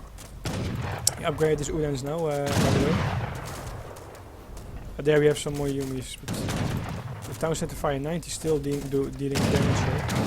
Of course, at this point he should still have the 8 crossmen available from the consulate if he wants to. But he's probably going to sacrifice this wonder because he can't really engage this at this point. There we have him aging up. He should be upgrading both his Yumis and his Ashigarus actually. And the shrines are now still on food. That is really surprising to me. Although, yeah, of course he's not getting food from any... Okay, that's not surprising because he has no more berries and he also has no cherry orchard left. Okay, skirmish is being focused on the Ashigarus here, nothing being upgraded yet. No Minman, he still has 1 Minman out. Okay, there we go, Minman. He also has the consulate from his consulate, I assume by now with the export that he has, but he's not using it so far. That's interesting. Still 90,000 damage, but should be focused fine on the Ulans, in my opinion, not on the skirmishes. The Ulans do the most damage at this point. And there we see some Ashigarus should move towards the Yumis, but they're not doing so, and now he is finally going there, but then all skirmish of course trying to micro nicely on the Ashigarus, and Ashigarus should not be put in melee mode. I covered this several times before. They didn't do any damage, and there we have 5 Naginatas, sorry, from the home city. And this means actually that every infantry unit should be aimed on the cavalry first, because if you take out the cavalry, the Naginatas will have full range of skirmishers. You can't take out the skirmishers fast enough for the Ashigaru to live, so you want to take out the Ulans first in this situation. The tower should also be focused on the Ulans. I'm not sure what it's focused at the moment. Same for the town center fire, should also be focused on the Ulans. He didn't upgrade any units so far. Of course, still on food while gathering gold on the wood. was this town center. The tower was focusing on the. Let me bring the HP point bars here. They should be really good taking out the Ulans if here. Okay, there are more Ulans. Okay, so he's going for actually a very interesting composition that's often working for his Japan. Skirmisher Ulans. The thing is that you can deal with any Yumis with the Ulans, and you can deal with Ashigarus when you have skirmishers. And the few cavalry that he has out, especially because he has no stables, only a shipment, the few cavalry that he has out, you will be able to block it with your Ulans. And if you block it with your Ulans, it's kind of serving as anti-cavalry as well. So he did upgrade the Ashigarus there. He's trying to take out the town center, but he will lose his whole army in the process. Because the Ulans will just attack this to slow it down, while in the same meantime the skirmishers in the back will just kill everything. Some people might say, okay, why would I use my Ulans here to take down my cavalry unit? The thing is that you want to slow it down perfectly as he does here. Good micro. Slow the units down. The skirmishers are the ones that are doing damage. And as soon as he goes into melee, you will put your Ulans back so that you will save most of your HP. There you see it. He killed all his for losing only a little bit of HP there. So good move there by Boneng, and now by GoodSpeed, and now Boneng shipped 8 Ashigarus. And he should have the option to ship the 8 crossbowmen from his consulate. I'm not sure why he doesn't. If you take a look at the... Okay, another town center coming up. Maybe we have some kind of fast industrial coming up again. That's sometimes that's something that Japanese players, and then I mean players from Japan, like to do. He is still ahead in economy, Boneng that is.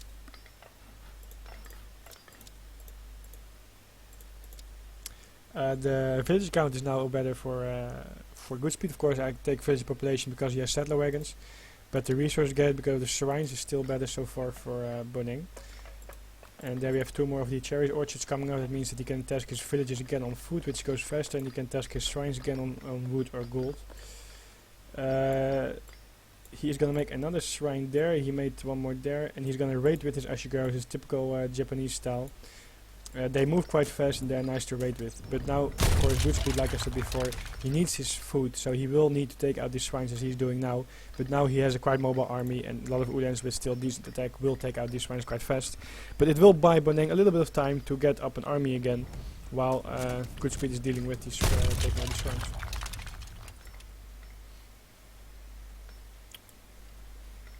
And a stable coming up. I like it a lot, but that probably indicates that he is going for a 3rd age agenda rather than a fast 4th age. Okay, look at how many Ulans there are. They will of course just be able to deal with these Ashigarus. There are no skirmishes in the back this time, but the thing is that you have so many Ulans that you will of course kill these Ashigarus quite okay still. There is a 1 double soldier mixed in somewhere. I'm not sure where it is. I believe I saw a double soldier. Maybe he's already picked up by the... Very nice micro, by the way. You see he's put his melee... Ashigaru is in melee mode. And the unit that the Ashigaru is attacking, that one was the unit that GoodSpeed was pulling back. So that the other ones in the back of this with 44 damage were still attacking the Ashigarus.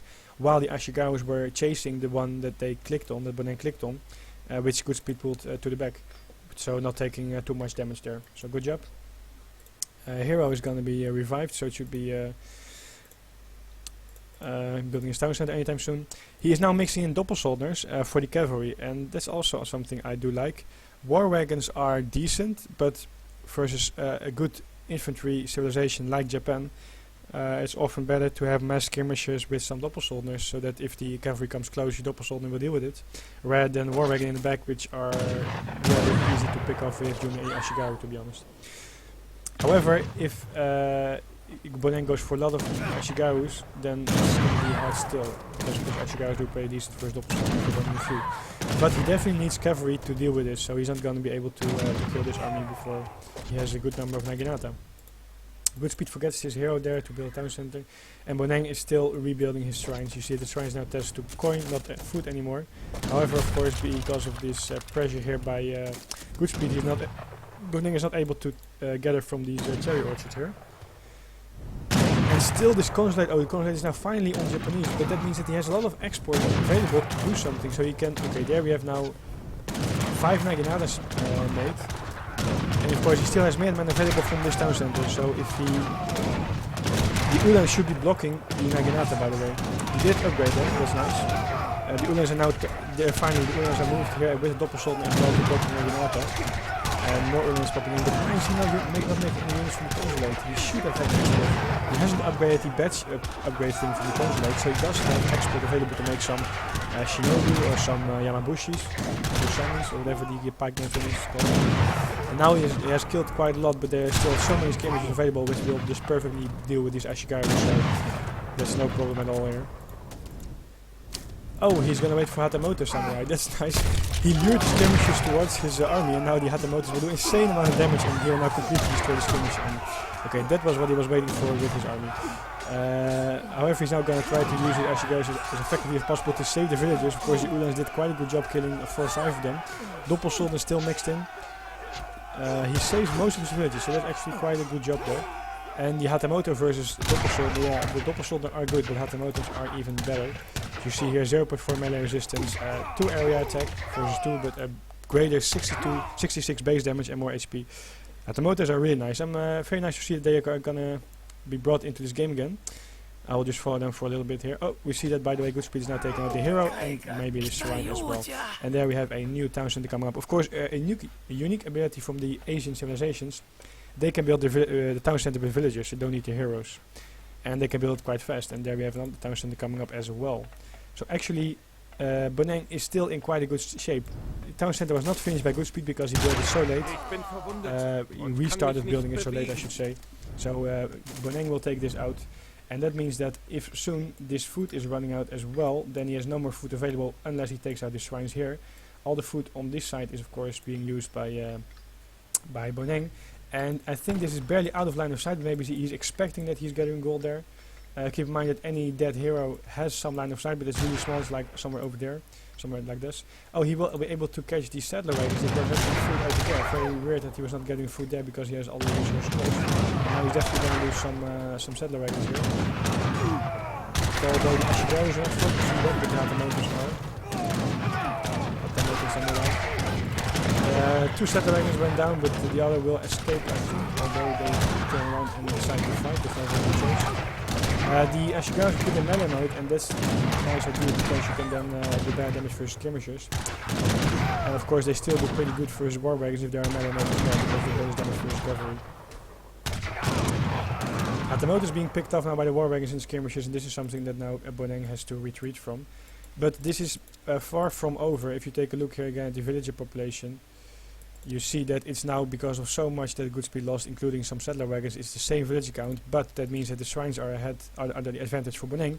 And now you see that this gun is a little bit steeper, this one is a little bit flatter, so that means a little bit of an advantage there for Boneng gun economy. And of course he still has the quite OP units available that Japanese have in their arsenal. However, it's now going to be a skirmisher war wagon composition for GoodSpeed. And a new town center again. So Boneng is going for his Ashigaru raids again. Yeah, this is actually GoodSpeed can still take this, by the way. He still has an advantage. It's just that the score, in my opinion, shows a greater advantage than he actually has. And there you see that he will go for a raid on this gold mine, but he saw it with the skirmishes, I assume, so he pulls them back on time. And he's just now going for the heart of a Japanese base, trying to focus there. He will take out one villager right away, and he's now parking, of course, near the axis of the Japanese guy. And that means that everything that comes out will immediately be shot down by these skirmishes. But I'm really surprised that Boneng is not mixing in some Yumis, because GoodSpeed already used 1, if not 2, of his Ulan shipments. So that means that there are not many Ulans available. And Yumis are really what's nice to deal with the skirmisher and the war wagon mess. 2, 4, 6, 8 crossbowmen. Did he ship 8 crossbowmen? That would be really kind of a desperation move, to be honest. Maybe he shipped them just to have some more infantry. I can't imagine that he made them. He must have shipped them. Why would you not just ship like 1k coin? He does have 1k coin in his deck. Okay. I would really like 1k coin in your deck. You can then easily get 13 Jaegers and stuff like that. Or just have additional coin to make all the units that are quite expensive. Because as you see here, gold mine is out, gold mine is now out. He only has this gold mine available and this one, but this is almost out as well. So meanwhile, some more Ashigaru raids going in there. They will be picked up by the skirmishers in the end. He's trying to do a nice micro here, focus firing on 2 Ashigarus rather than all his units on 1. That way he saved at least one villager there, otherwise these would go down as well if he didn't micro as he did. Town center will finish anytime soon, and these villagers are now gonna walk to that gold mine. And this hero should not be positioned there actually. If it was there, it would see the gold mine. We still have this monkey from Boneng, which also I prefer would be, for example, somewhere over here to see how many villagers are gathering there. Yeah, a little of a stalemate at the moment, but we see that Boneng is catching up in score quite rapidly. As you see here, they're bringing up the village count again. Look at how fast Boneng is now catching up. He's making 2 villages at a time from 2 town centers, well, of course, having still the shrines in the back. So this gap in resource in income is only increasing more and more throughout the game. And now there's only a 20 score gap, while there was like a 40-50. That's why I said don't be deceived. The advantage for GoodSpeed isn't as much as it looks like. Okay, so Doppelsoldaten being upgraded and mixed in again, while at the same time Boneng is going for a push out. So it'll be interesting to see if he goes for a base trade or if he wants to turn back and deal with this. You see, he now did the upgrade that is from the response rate to train in batches of 10. It's Bushido principles, but of course he's just gonna run back with his warbag and doppel mix, and he's just gonna let the skirmishers deal with the Ashigarus. So again, GoodSpeed is doing quite a good job with his composition, but Boneng really needs to mix in Naginatas or Yumis. Oh, there we have Naginatas. But that's of course not enough, we need more Naginatas. These villagers are all now gonna migrate. I would have liked some more in this town center, to be honest, like 10 at least, so I have 90 fire. But they're all gonna be migrated towards this town center. What's very nice, by the way, is that he put the other 2 cherry orchards there, while he has one still here on this place. That means he can still kind of position his villages a little bit and gather food and gather resources on different parts of the map. So we see that he's now pressuring here, and if these Ashu guys will take out this tower, that means they will also take out all the villages. But does he see it? Does he see it? I think he tasked there. Yeah, he doesn't see it.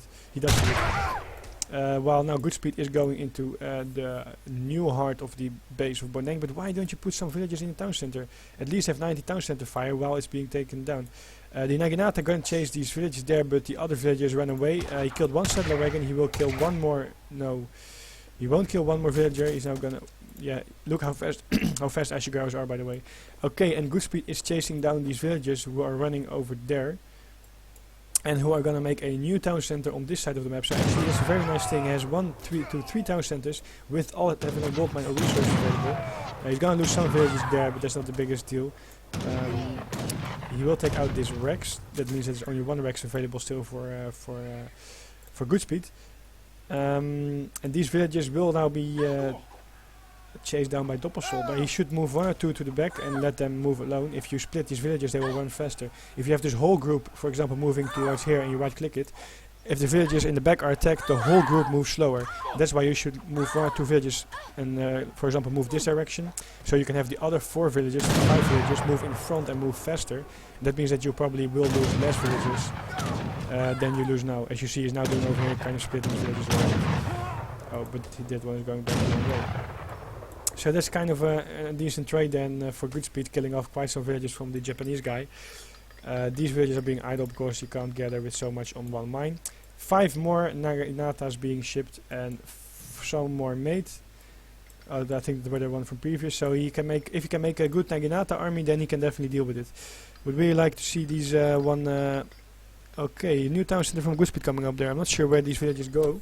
Maybe gonna go gather wood here, but I really would like to see some being tested as food here. Of course, it's a long way walking again, but okay, so he's now trying to take out this town center, but of course GoodSpeed coming back with all his army. What happened here? The tower is still alive, the skirmishes, the Ashigarus went back, and these Ashigarus are gonna run again for their lives, of course, because there are too many skirmishes, but they walk so fast that they can still do pretty good in raiding. And you see now that Boneng is splitting them up as well. Losing too many. I'm not sure what he's doing actually. He will kill 1 settler wagon, but he loses 4 Ashigarus. Although killing 1 settler wagon at this point in the game is still quite good. Okay, he manages to get to the villages of Boneng there, GoodSpeed. I'm not sure why GoodSpeed isn't gathering on this gold mine, but so far out there. A lot of raids happening here left and right. And of course, Ashigarus are happy to deal with any war wagons any time of the day, as long as there are no skirmishes in the back. So GoodSpeed losing 2 war wagons for nothing actually. But I guess he was just busy on this side of the map. And there we have 1 more settler wagon going down. And the longer this game goes on, the better it is for Boneng, I believe still, because he has the shrines available. and he can remake these normal villages easily. While GoodSpeed can't really remake all these settler wagons that he's losing, and if he really goes for the settler wagon milk to train them, which I believe he doesn't even have in this time in the game, no he doesn't, so he can't really remake the settler wagons, while Boneng can easily remake his normal villages. So kills one more settler wagon there, losing a few Magnatas in the process, killing one more settler wagon there as well, killing the hero there. That means he will be able to take down the town center probably, and he's really doing a good job at keeping GoodSpeed busy, and that's actually what you should do as Japanese, although you still have the very strong units available. It seems that he wants to stick to the Ashikaru Naginata composition rather than mixing in Yumis. I believe at this point that he should know that GoodSpeed doesn't have that much gold available. That actually means that GoodSpeed doesn't really have the option to make a lot of gold heavy units like Udans, and that's really why I like Boneng to mix in some Yumis, because you have a more cost effective army to deal with this army. Of course, skirmishers don't count the Yumis. They just do a decent job, but Yumis do very good. Okay, you even find these villages as well. There's another settler wagon going down and some more villages as well, so that means that... Yes, that means that one should go down. Yes, so much attack. Look at this, 42 damage is just crazy. And GoodSpeed has enough of it. He just decides, I'm gonna go push. I lose so many villages. If you take a last look at the village count here, if you see how... Oh, whoa. I pointed out a lot of raids there from Boneng, but I wasn't quite sure it was down to so many villages. This is the usage rate from GoodSpeed. Went down like 20 villagers, but look at this. This is I lose all his villages. That means he has almost just flattening here. He has only 5 population available, so he can't really make anything happen. He has to make something happen with this army. It's nice that he has doppel soldiers mixed in to really add some to the siege damage. But what Boneng needs to do is just buy time, as I said a few times before. He is now ahead in score for the first time in this game. It's kind of like Russia. Even though Japan can be behind on score a little bit, don't be deceived, because they are not behind per se. They can easily be behind 20 on score and still do okay. He is not... I really would like him to go to this, take out the town center, the Wonder and the stable. Especially the Wonder, because it's really boosting these Ashigarus. So I'm not sure what he is doing here. A second town center coming up there for GoodSpeed, trying to get back into this game, making some more villages, but look at this, no food available, a little bit here, 3 animals. This one is still shrine, so there's no food there. Berries are out. Sorry. Berries are out here, so no more food there also. Yeah, he's really going for... Oh, he's really going for it there. This is going to be the big fight between these titans here. Doppel soldiers being in the front, tanking all damage, focusing on Naganatas, but look, 10 more Naganatas because of the Bushido principles, the advanced Japanese to combat some of the Naganatas. Ashigarus being focused on Doppel soldiers, and the Warwaggers should not be focused on Naganata, but the Naganata not on the Ashigarus. He's doing decent micros, but all the Doppel soldiers go down by the Ashigarus, and the Warwagon will also die as well, as you see here. And there we have it, good game. The 10 Naganatas here make the difference. There are 3 or 4 left, but they will definitely be able to deal with all the skirmishes in the back of this, with all the Ashigarus in the back of this. I mean, yeah, so good job there. I felt that GoodSpeed should have done some more damage early on. At some point he was just moving around the map with his army quite a lot. That's something you should not really do, because it's really hard to chase all these Ashigarus, so maybe post some skirmishes here and there, like 10 or something, and try to chase Ashigarus with that. Of course, it does require a lot of APM, a lot of micro to be active in all places. However, you saw him walking back here and going back and here and going there and going back, etc. He managed to kill quite some settlers here, but the fact that, for example, he doesn't deny the resources on food here, doesn't deny the gold mine, even with some Ulan raids. There are very few Ulan raids actually. I would have liked to see more Ulan raids from German. Yeah, and also the age up was quite late. That was what I was talking about. There's a certain time window you have, and if you age up too late, this was actually not per se too late, but it was still relatively late. Then you have a really small time window left to do good damage, and in the back of that, I pointed out several times, even if you lose a Rex or a town center as Japan, it's not that much of a problem, because you have all these shrines available on the map. You prevent the other guy from gathering resources with the shrines here and there. You have a very good economy in the back of this, so you just have to wait it out. It's like a stalling game. The longer you can drag this game on without taking too much damage, the better it is for you. And that's why I'm not sure it was the best strategy to go for from the start, as it went this way. So that means this is now currently 2-1 for Boneng in this matchup. It's a BO9, and I will take a small 1 minute break because I have to eat some something quick again.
Okay guys, so welcome for everyone who just tuned in.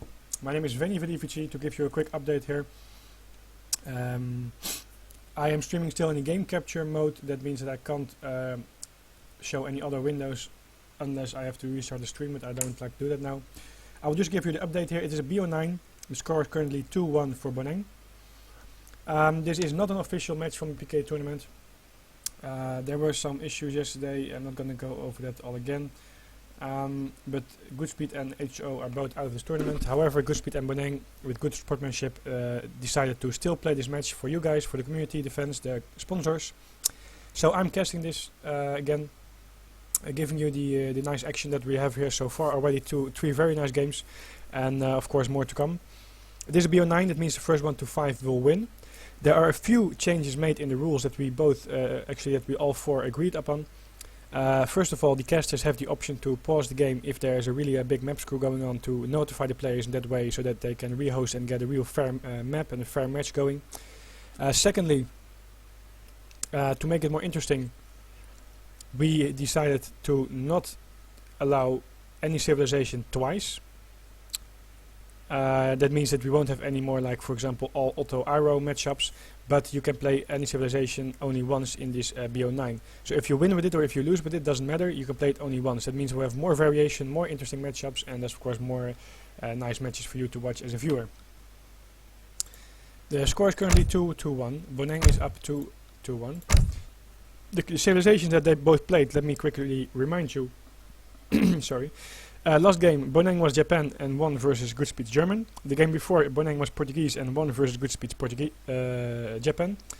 And the first game, GoodSpeed was British and won versus Boneng's French. And so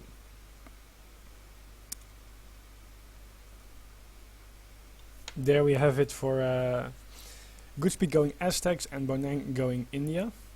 Oh, no, they're going for an India mirror matchup here on New England. And as we all know, by the way, oh, there maybe not. Dutch.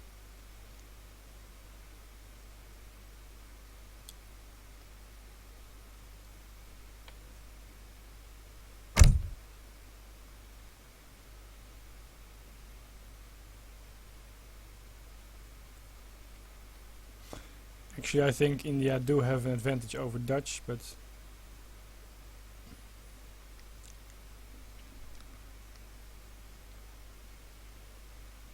well, the choice for Boneng to go with Portugese on that water map Saguenay was, of course, yeah, quite counter-serving there.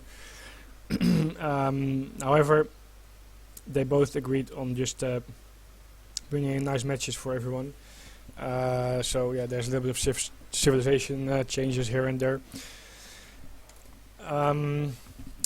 Okay, so it is going to be no Aztecs, but it's going to be Dutch for Boneng and India for GoodSpeed. For a moment there I thought Boneng would go India as well, and then of course we all know how Boneng likes to go for water with his India. But he's Dutch. I do think that this match is a little bit in favor of India. Dutch is actually quite a good civilization, still relatively good civilization in this matchup, but India is just one of the strongest civilizations, and because they have the combination available of musketeers and cavalry, and Dutch has not, it's going to be really hard for Dutch in the second age if the India is going to pressure Dutch. Of course, Dutch can still go to the third age and play it out from there, but India has very strong units, could get map control, could go for C as well on this map, so it's going to be really hard for Dutch to deal with this, I feel. Yeah, so map is New England. Take a quick look at the map here. We see 2 gold mines here, one in the back for India and the third one there. 1 gold mine there, 1 in the back and the third one. So this is all looking very good. 1 hunt there and a second one there. And that means that I'm going to pause this game.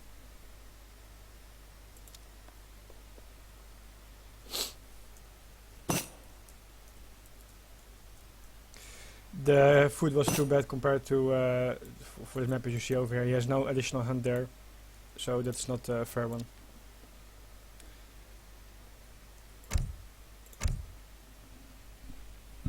Boneng had like 4 hunts and GoodSpeed had only 1 on the right side, and the other one was really far on the left side, so that should not be the case. I think he was about to scout himself, but oh, that's too fast.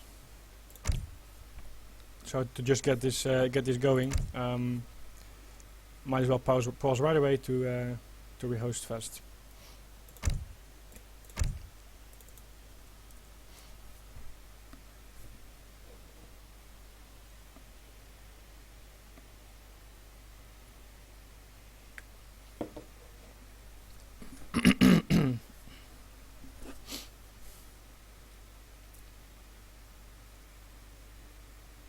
New England is often a map that has some issues regarding hunts.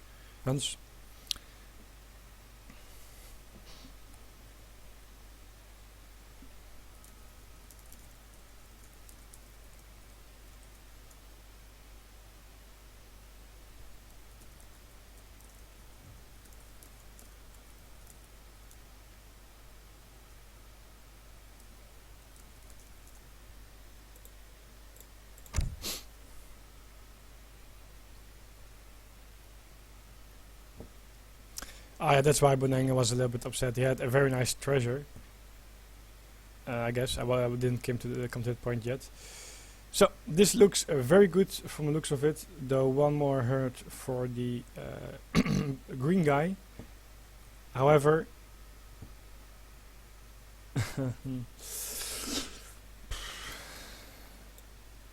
he has 2 hunts available and a third one there, but the third one is of course going to be where the anchor fort is going to be probably. So.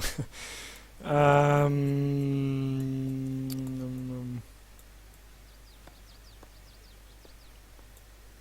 mine there, second one in the back, 1 mine there, second one in the back.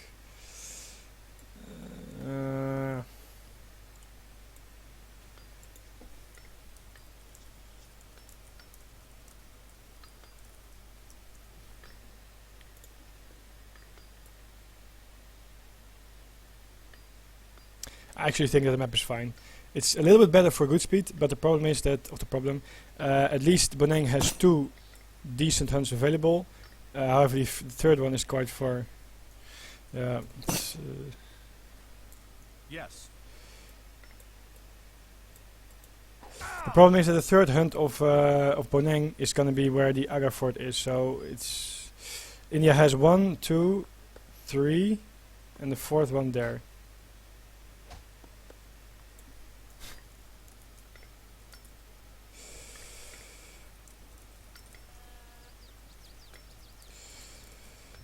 Just asking Shima's here to be sure.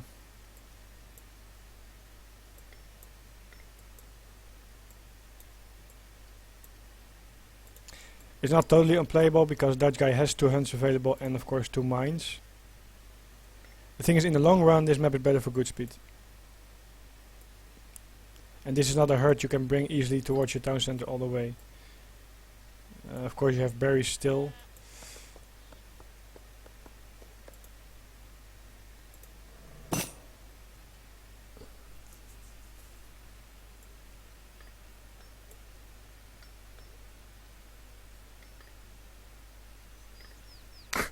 Okay, I'm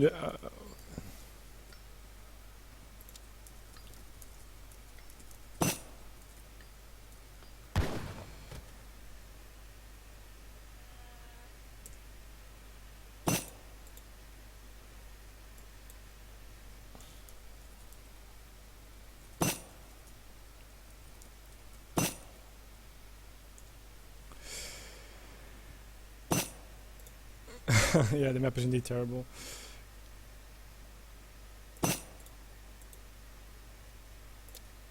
Okay, Boneng says doesn't mind. That's indeed a little bit of the issue that you can get here. The thing is that he is Dutch. He does need less food, of course. However, if India puts on a certain contain on him, he has really a problem of getting to the other herd. It is not unplayable, as I mentioned before, because he still has 2 herds available. However, if you look at this, 4 herds so close, and actually an additional gold mine there as well, which is closer, it's really going to be very hard to play this in the longer game.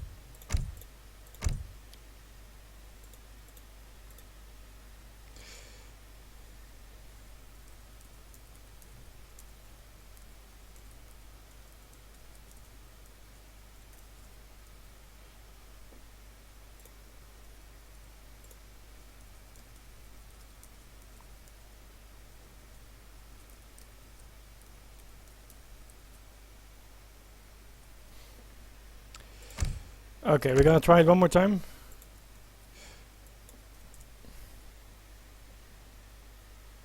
LOL. I am ROTFL.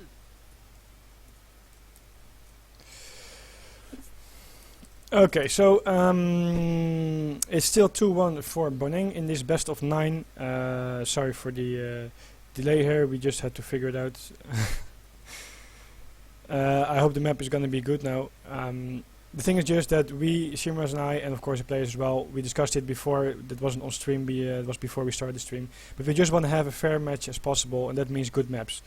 And that means that that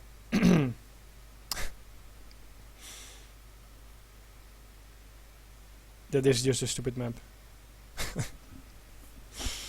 That's why it also can suck sometimes as a caster, of course, to decide whether there should be a rehost or not.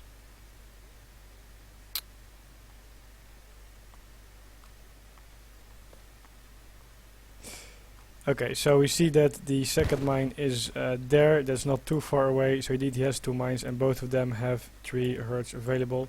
The mines are better for India, but I think we should just let this one go for now. Although he decides... Oh wait, of course his hunt is not in line of sight. Yeah. He does have 3 herds, but this is line of sight of a town center, and there's not available yet, so he doesn't know which direction he should go to get it. On the other hand, for Boneng, his hunt was in line of sight there. So stupid map. Neuron, we need you to make maps.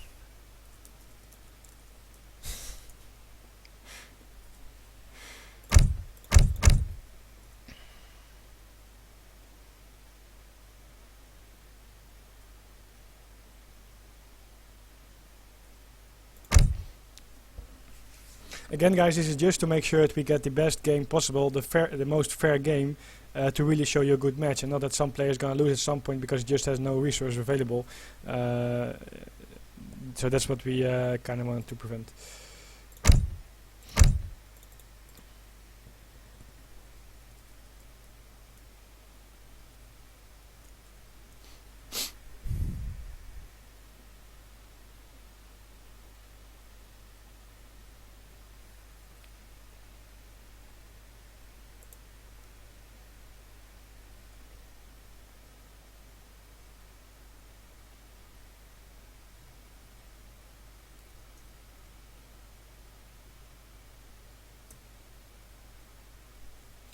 I think Patagonia would be a good option. 1, 2, 3, 4, 5, 6, 7, 8, 9, 10, 11.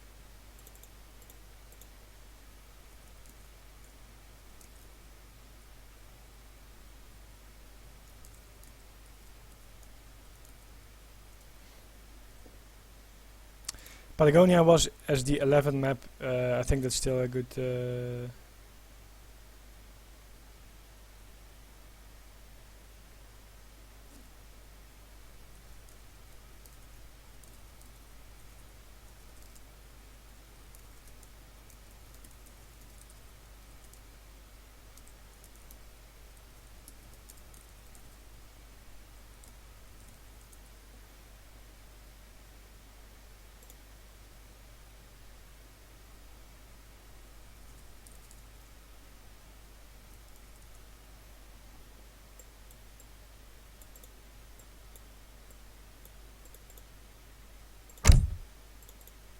Yes.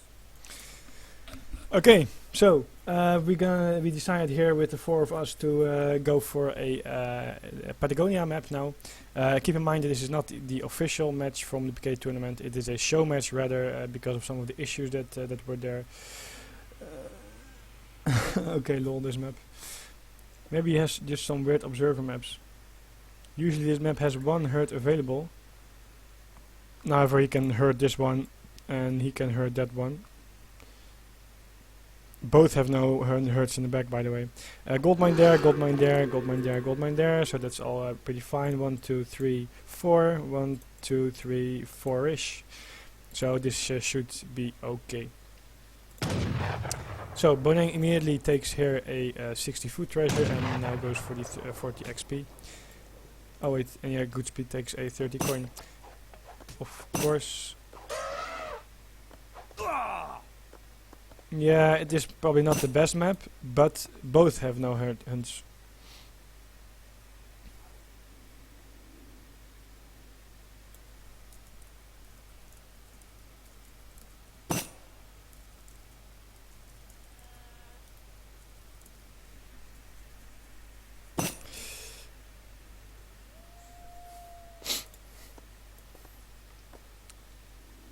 But if you take a look at the map in total, we see that there's 1, 2, 3, 4 herds on GoodSpeed side, and there's only actually 1 or 2 herds on Boneng's side. So in fact, this map is a little bit better for GoodSpeed still, especially because he's India and he could put his aggro fort over there. That means that if Boneng is not gonna herd this map, he's just gonna lose this completely. He can go for fast fortress, of course, but he's not really. Actually, the map is better for GoodSpeed. But okay, he's gonna pick up the AT wood here. Yeah, the border is like here in the middle of the map, so these hunts are technically speaking more closer to Boneng, which is the case in fact. The problem is just that Boneng has to herd it right on time, else he would probably lose it to some aggro fort positioning, and then he can't really get to the hunts anymore. So he should really start bringing in this hunt on time if he scouts it. Not sure if he's gonna do so, but yeah, we have to see how this plays out. The map is not the best. I think this map could definitely be better. Not sure what kind of observer map version this is, to be honest, but we don't want to get this this match going all day, so we're just gonna stick to this one for now, and we'll have to see how this plays out. Next map is gonna be another map that's gonna be Yukon, I believe, so that's often better. Regarding the map balance, I think we've covered that enough. We see that India found 4 sheep. Of course, they you can't gather with it if you're India, of course, but they will help you in getting more XP from them. And the Dutch guy here has found no ships yet. Not sure why he's scouting with both his elephants at the same... Okay, he's now finally splitting them up. You can cover more of the map if you split your elephants to scout, and you can always bring one close to the other if you need to take out a treasure guardian.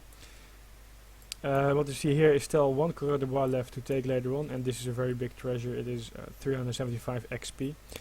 Oh, and this one is very on the edge, 75 wood, but that's still very nice for India if he managed to find it. India is gonna be bringing in a villager there, and it looks like he is even gonna shoot this hunt back, and that means that there's no more chance for Boneng to get this map.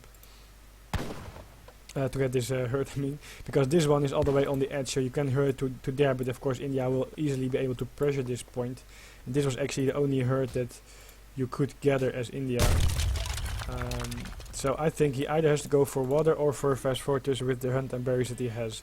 Luckily for Boneng, he is Dutch. I think, to be honest, if he wasn't Dutch, I would have reused it for sure, but this was a tough call, and Shumas didn't respond here, so... anyway, he's going for trading post, so maybe he's going to take his food from a trading post. That could also be a nice idea, of course. He does have a water deck, by the way, so he can still go for sea. Okay, this scout is going hard on this villager there. He took down half his HP. Her HP, sorry. And he's building the one there with 3 villagers. Okay, so he maybe goes for a rush. He brings in 2 more sheeps.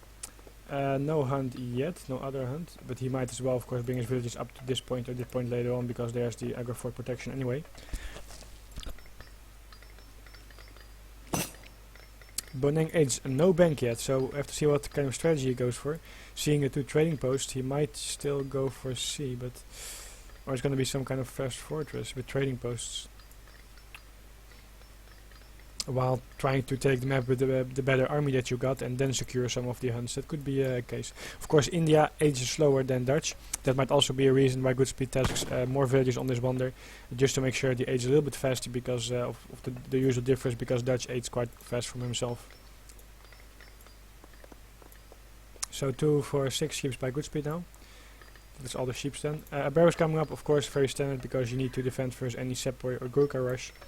You have to keep in mind that India can send for camels, so that means that India can put on pressure on your skirmishers, and that way you need either pikemen or minutemen and villagers to deal with it perfectly. Of course, later on India can also make a stable, but at that point Dutch can age or add a stable as well. He's gonna ship 700 wood. Looks like he's gonna go for a 3rd trading post. Yeah, there we go. This is not a common Dutch strategy. I've seen it a couple of times. It's definitely something that can still work, especially given these map circumstances. But we have to see how Boneng is going to play this out. Still the Coureur de Bois left here for... it's actually my caller, look at this. This is my Coureur de Bois. Left for GoodSpeed to take. Even some villagers on berries now. I'm not sure why that would be the case. He still has food over here and food over there. Does GoodSpeed have a water deck? Let's take a quick look. We see indeed that he has... oh wait, he has no water deck, but he has the 2 caravels in his deck. A market and a bank wagon coming up. The bank wagon is of course a logical choice, because he didn't make any bank so far, but he made trading posts, so that means he has to catch up with the economy a little bit. But his food is really crappy. No tries yet to just get this one or this one closer, or even that one that was like starting over here. He didn't try to get it towards his town center either. GoodSpeed now takes this 1 Coureur de Bois, and he's also going to add a market and making a few Gurkhas. I think it looks like he's going to play it on the economy way, so no hard rush into economy, so to say, what you saw for example Nerpio doing. First rush, put on pressure, and then add a stable and stuff like that. But he's going to go for a more economic way straight away. And there we have a stable right away, and a consulate. And the scout of Boneng is going to be taken out. So that means that a very economic Indian playstyle here, just aimed at overwhelming the Dutch guy at some point later on. Very nice of Boneng here. He walked past his treasure, knowing that of course then the aggro fort would attack the hero, and with the area damage they will also attack the guardians, and as soon as they attack one guardian, it means that the guardians will all attack the aggro fort. Very nice trick over here. It's we know it for some time, but not many people use it. Very nice trick there. Anyway, these skirmishers now trying to deal with these elephants here. They are full HP, so it's going to be not easy. The hero, I would like to see him use a melee mode on these elephants to at least slow them down. Okay, he made 5 pikemen. Oh, did he ship them? Wait, 2, 4, 6, 8. He shipped 8 pikemen, and he made fewer hussars. But the guardians you see here, 24 siege damage, are still working on this fort, and they already got down 1k HP so far. 3 guardians left here. This one is kind of bugged and going back to the treasure. But that means that this is actually a very nice push of Boneng. A push with 8 pikemen for the trading post, and the skirmishers, and the hussars, and GoodSpeed was going for a really economic playstyle, and just actually got kind of got outplayed here by another playstyle from GoodSpeed, from a Boneng, because GoodSpeed also didn't scout here, so he had no idea what was coming, and all the trading posts, and still of course Boneng being in the second age means that there is of course the option to have a lot of units coming here, like the 8 pikemen shipped and maybe even 3 hussars shipped later on. Okay, so he's doing quite a good job. We see that GoodSpeed definitely needs some camels. He can of course still ship 4, and he also has the stable, so he can make some. Oh, he makes 1. And now is the Ottoman consulate, that means he can use 3 hussar shipment as well. I would really like the fort being targeted on the cavalry. But we see that it looks like he's going to take down the fort with the help of these pirates here still. They're still doing quite a lot of damage. And that means that GoodSpeed loses this position, and that means actually very well played by Boneng. That means also that Boneng is now able to... I'm not sure what he's doing there. Oh, he can't take that right now. But that means that Boneng of course has access to this map again, and now can use this food again if he wants to. So actually this was a funny way how this played out. GoodSpeed had the better map, decided to go for an economic strategy to just use the food to his advantage in a way that he would outmass his opponent later on. Boneng had the worst map, had to go for a very low economic strategy, but with the trading posts, then outmassing his opponent early by using by some help of the guardian, and outmassing his opponent and taking down the aggro fort. And now he might have access to this map again, because GoodSpeed kind of overdid the economy thing and not having enough units out. So interesting. More hussars joining the battle here. And another pikeman. GoodSpeed still getting a little bit over there, but of course he has the berries available here. He can't gather from the sheeps, and this hunt was not really hurt towards his town center, so it's now of course something he can't gather from either.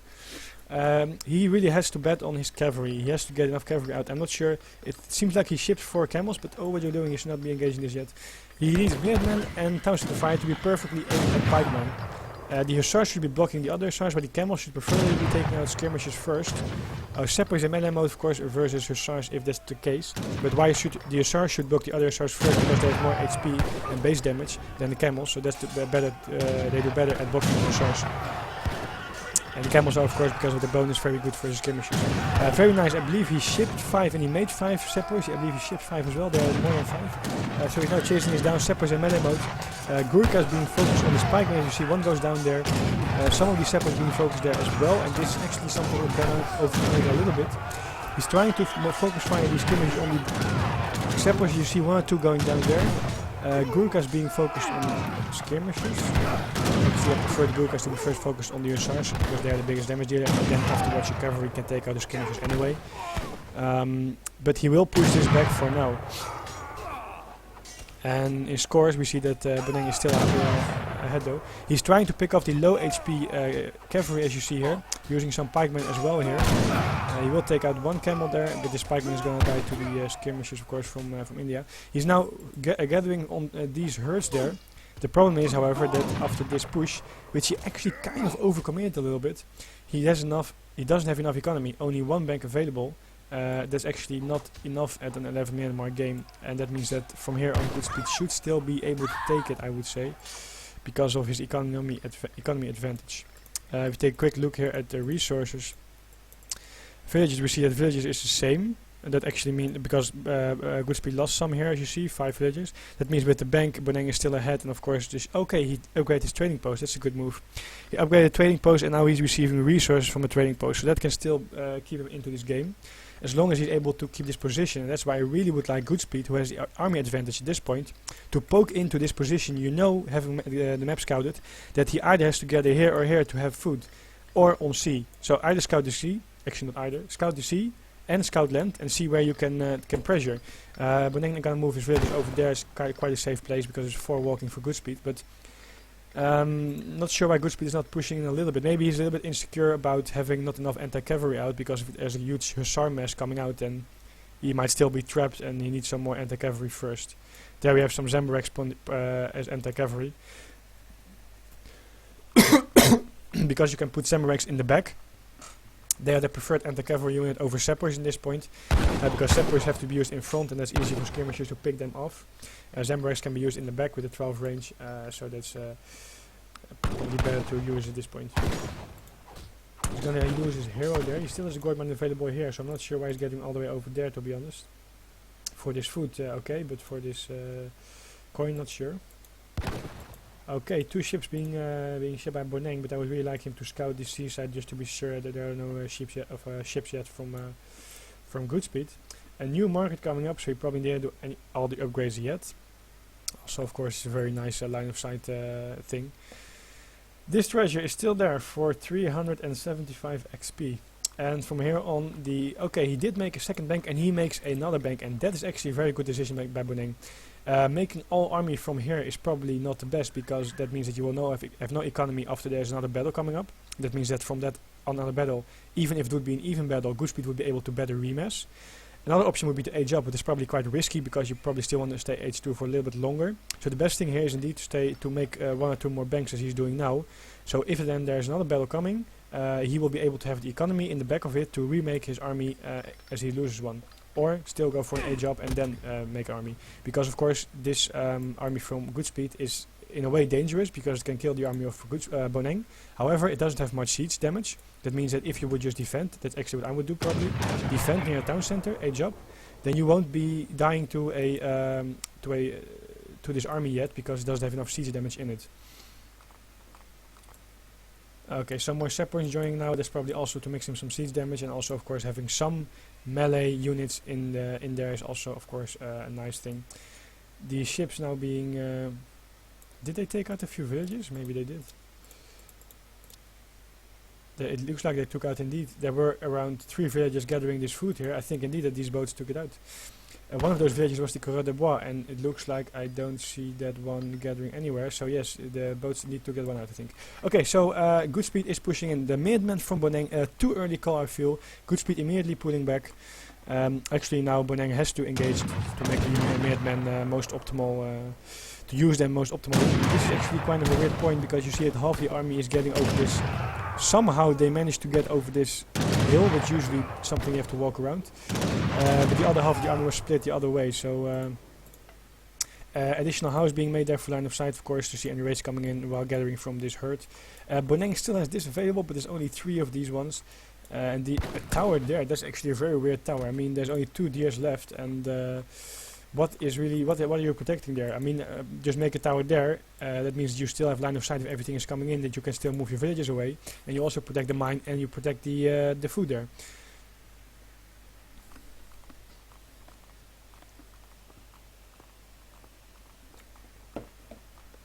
I would really like Boneng to age up, to be honest.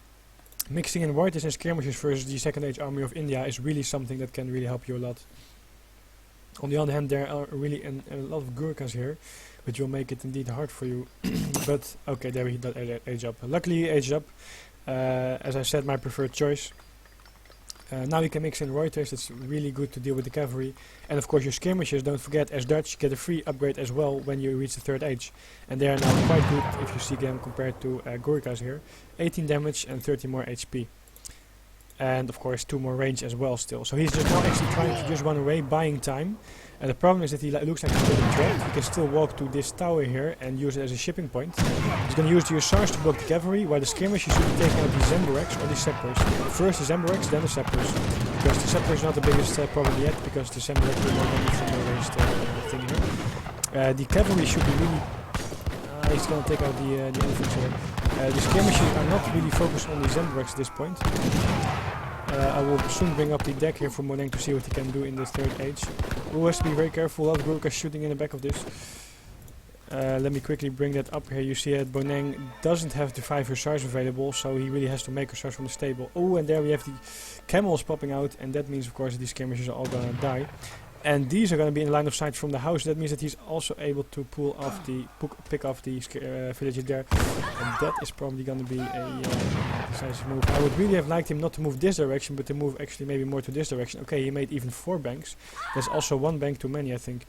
I would have probably liked him to go for 3 banks and then do third age, and he would have aged earlier with a little bit less economy. But the fact that he ages earlier means that he can still use the shipments and doesn't have to deal with bigger army, that big of an army of GoodSpeed. We saw now some Hakkapels. They killed 1, 2, 3, 4, 5, 6 villages or so here. But keep in mind they are low HP, so they are dying pretty fast. However, they are killing a lot of villages still with their 121 attack here. And now going to go on for another raid. Okay, this one camel will be able to slow this one down, but is he able to escape? No, he won't be able to escape. Keep in mind that Boneng is just buying time here. He made a church, I assume. He made a church, he made no church. Okay, he's losing both of them. He did make... How do you make... Oh wait, it's a shipment of course. I'm confusing him with Stadios. Oh, the Reuters are going to get picked off here. Not what you want to do with your Reuters. Not very careful there. He is, however, now able to go for a Reuters skirmish composition, and he can make some cavalry, but there's a lot of Zamboregs mixed in as well, so it's going to be really, really hard. And to get to cannons at this point, with this economy, yeah, he still has 4 banks, but not the best economy behind it. No sea either, of course. Actually, I would really have liked him to move, as I said before, move back to this point, and then move back to the ships, maybe even depart in the ships and move away, or at least use these ships at your advantage to kill this army from GoodSpeed.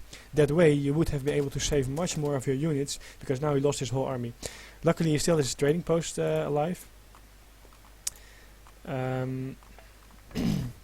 Keep in mind that the Swiss pikeman shipment can still be useful, even though every unit here kind of counters it. If you pop it out right in the middle of these units, then it can still be useful in a way if you have enough units in the back of this fighting it off. But he has such a good Gurkha mess, and oh, he's a misstep here. Gonna lose all these skirmishers if you're not careful. The Reuters are gonna raid. Okay, 2 Seppers and 5 Gurkhas waiting there.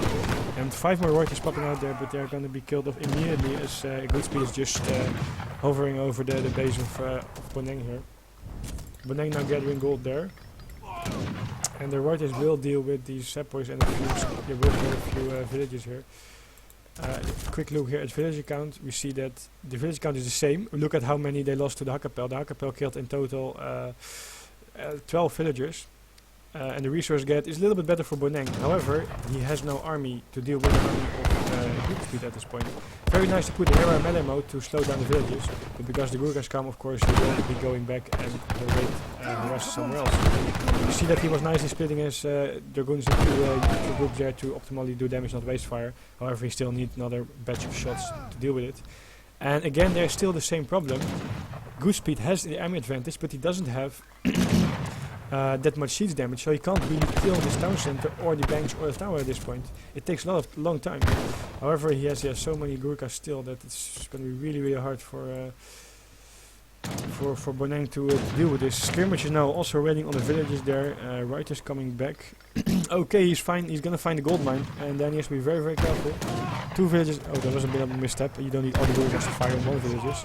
Now he's trying to split it up a little bit, as you see here, making small groups with his mouse, and then kill 2, 4, 5, 6 villages. That's quite a lot, actually. Okay, sorry, I missed this. The 8 pikemen, the Swiss pikemen, 12.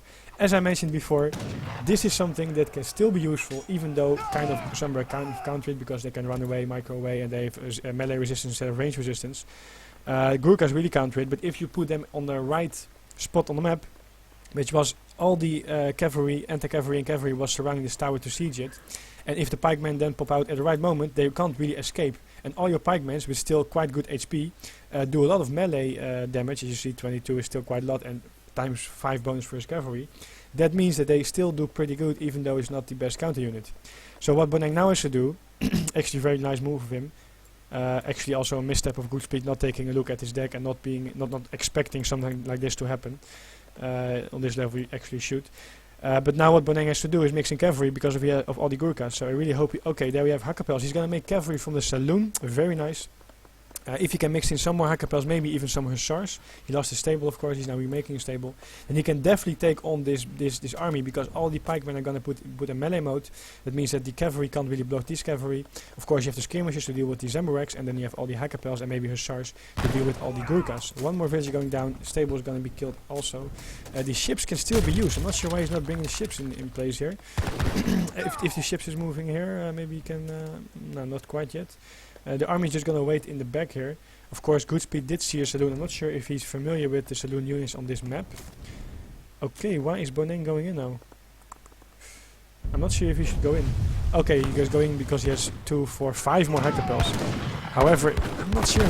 I would maybe wait it out, because you still have the army the advantage of a better economy and the third age units. But he's going in nonetheless. The Hackapels should really be charging into the Gurkhas here. And GoodSpeed doing as best as he can, microing the Zambureks on the Hackapels, and same for the Gurkhas, because you have to take out Hackapels first. These are the biggest damage dealers, and then you can deal with the rest of the army. So he's doing quite a good job at focus firing the units on the Hackapels, and now he will also be able to take out these. And that's why I would have preferred to wait for a little bit more of these Hackapels, to make sure that you really kill this army off and not being microed back, because as good as Hackapels are in their attack, 121, they have kind of low HP, and thus with such a big mass, you can pick them off. And that's why I would have liked to go a little bit back, especially because you already had the score advantage. And there's not much changing anyway. The map is not something you need at this point. He does have the banks still, 4 banks. He does still have a farm and a trading post. Okay, however, he's gonna push in again. Skirmishes hopefully target at this one lone Zamburek. But as you see here, 2 shots of this group of skirmishers, and the Hackapel dies, just 295 HP. However, there are now some sappers mixed in. The skirmish trying to deal with it, but very nice to put in melee mode. That's of course the best user. Okay, so the Hackapels took out one more villager, and that means that GoodSpeed is now really running out of resources. He has no sea deck. He found his last hunt, by the way. He has no sea deck, so he can't really go for an effective sea from here on. Very nice play by both players actually, but mainly by Boneng here. Really making up some strategies on the go, I would say. That's of course also the sign of a good player. However, the game is not over yet. I do give the advantage to Boneng because of being Dutch and having the coins still available. Okay, GoodSpeed did ship his 2 ships and took out the ships of GoodSpeed, ships of Boneng. He killed off something here, maybe the house or a bank, not sure, I think house. But then Boneng ships his frigate and takes out the 2 ships of GoodSpeed. And Boneng is now also adding a dock, because Boneng still, has the option to go for water. That were 2 caravels, by the way. And another town center to protect the dock from it with all the wood that he gets. I think he plays it very nice strategy to show how Dutch can be played even under pressure, even in a difficult way, difficult circumstances given this map. Very nice, yes. So frigate of course, nice protection. I'm not sure why town center wouldn't be. I would make town center over here. It still has cover from the sea probably, but it's also covering some of the map and the gold mine. GoodSpeed decides to push in again with just a very few anti-cavalry. However, Boneng doesn't have that much available at this point. If you take a look at the economy and the villages again, you see both of them had huge losses. GoodSpeed, however, makes villages from wood. That's of course something that is still available on this map. Plenty from, so we can still make villages, and Boneng kind of has to balance it out between making villages and making the coin-heavy saloon units. These skirmishers are gonna get killed. And making a town center now over there. Of course, Boneng can go for water still and play it out from there, but that means that he's gonna lose all his land and thus all his banks as well. I would really like GoodSpeed to mix in some more sappers, to be honest. Okay, he does find the town center here. But that's of course gonna be retreating to a ship. The ship is over there. 3 more hussars from the consulate, and now of course India also going to farms. Keep in mind that the farms from India, the rice paddies are they called, cost 400 wood, both for a mill and for a plantation. Okay, he takes down the hero, and he will also take down this town center. Tower coming up now to protect the sea. However, GoodSpeed doesn't really have anything to battle on the sea because he have no more cards available. He's still in the 2nd age and he doesn't really have a dock or so. If Boneng is really going for sea, I would really like him to go for sea, to be honest. Maybe even use some trading posts to XP again to get some cards out. He makes 2 docks, but no sea boats yet, no fishing boats yet. This army is growing again for GoodSpeed, and Boneng is still in still a score advantage. Let me quickly take a look at the resources. GoodSpeed has 3,600 resources, and Boneng 1,800. But if you have 3,600 resources, then why the hell is GoodSpeed not aging up? Or there is some kind of bug in the post-game stats there. I think he finally decides to go for a town center. Looks like, and no boats yet. Still, why is he getting all the wood for? He made one tower, okay, but villagers can be tested on the farm again. Nothing is happening there, so he will take out the town center. And Boneng lost his hero, so he won't be able to make a new town center yet. He has to revive his hero by rescuing it. It has 100 HP, so he can be revived by a villager, for example. But also Boneng has no more units at this point on the map. He still has a score advantage, but that's very rapidly decreasing as well. Constantly going down with, of course, only the one villager in it. But that means that he's also going to lose his houses, so the population option, and he's also going to lose his banks. And now GoodSpeed realized that the heart of the Dutch base is now at this point. That's why he's now going to pressure there. Okay, he made 2 Rexes from the wood, and he's now going to make a lot of skirmishes to try to battle this out. And GoodSpeed is going for a trading post. I like that a lot. Take out the trading post, and that means that you also can take out the economy. Because of course Boneng had it set on resources for a long time.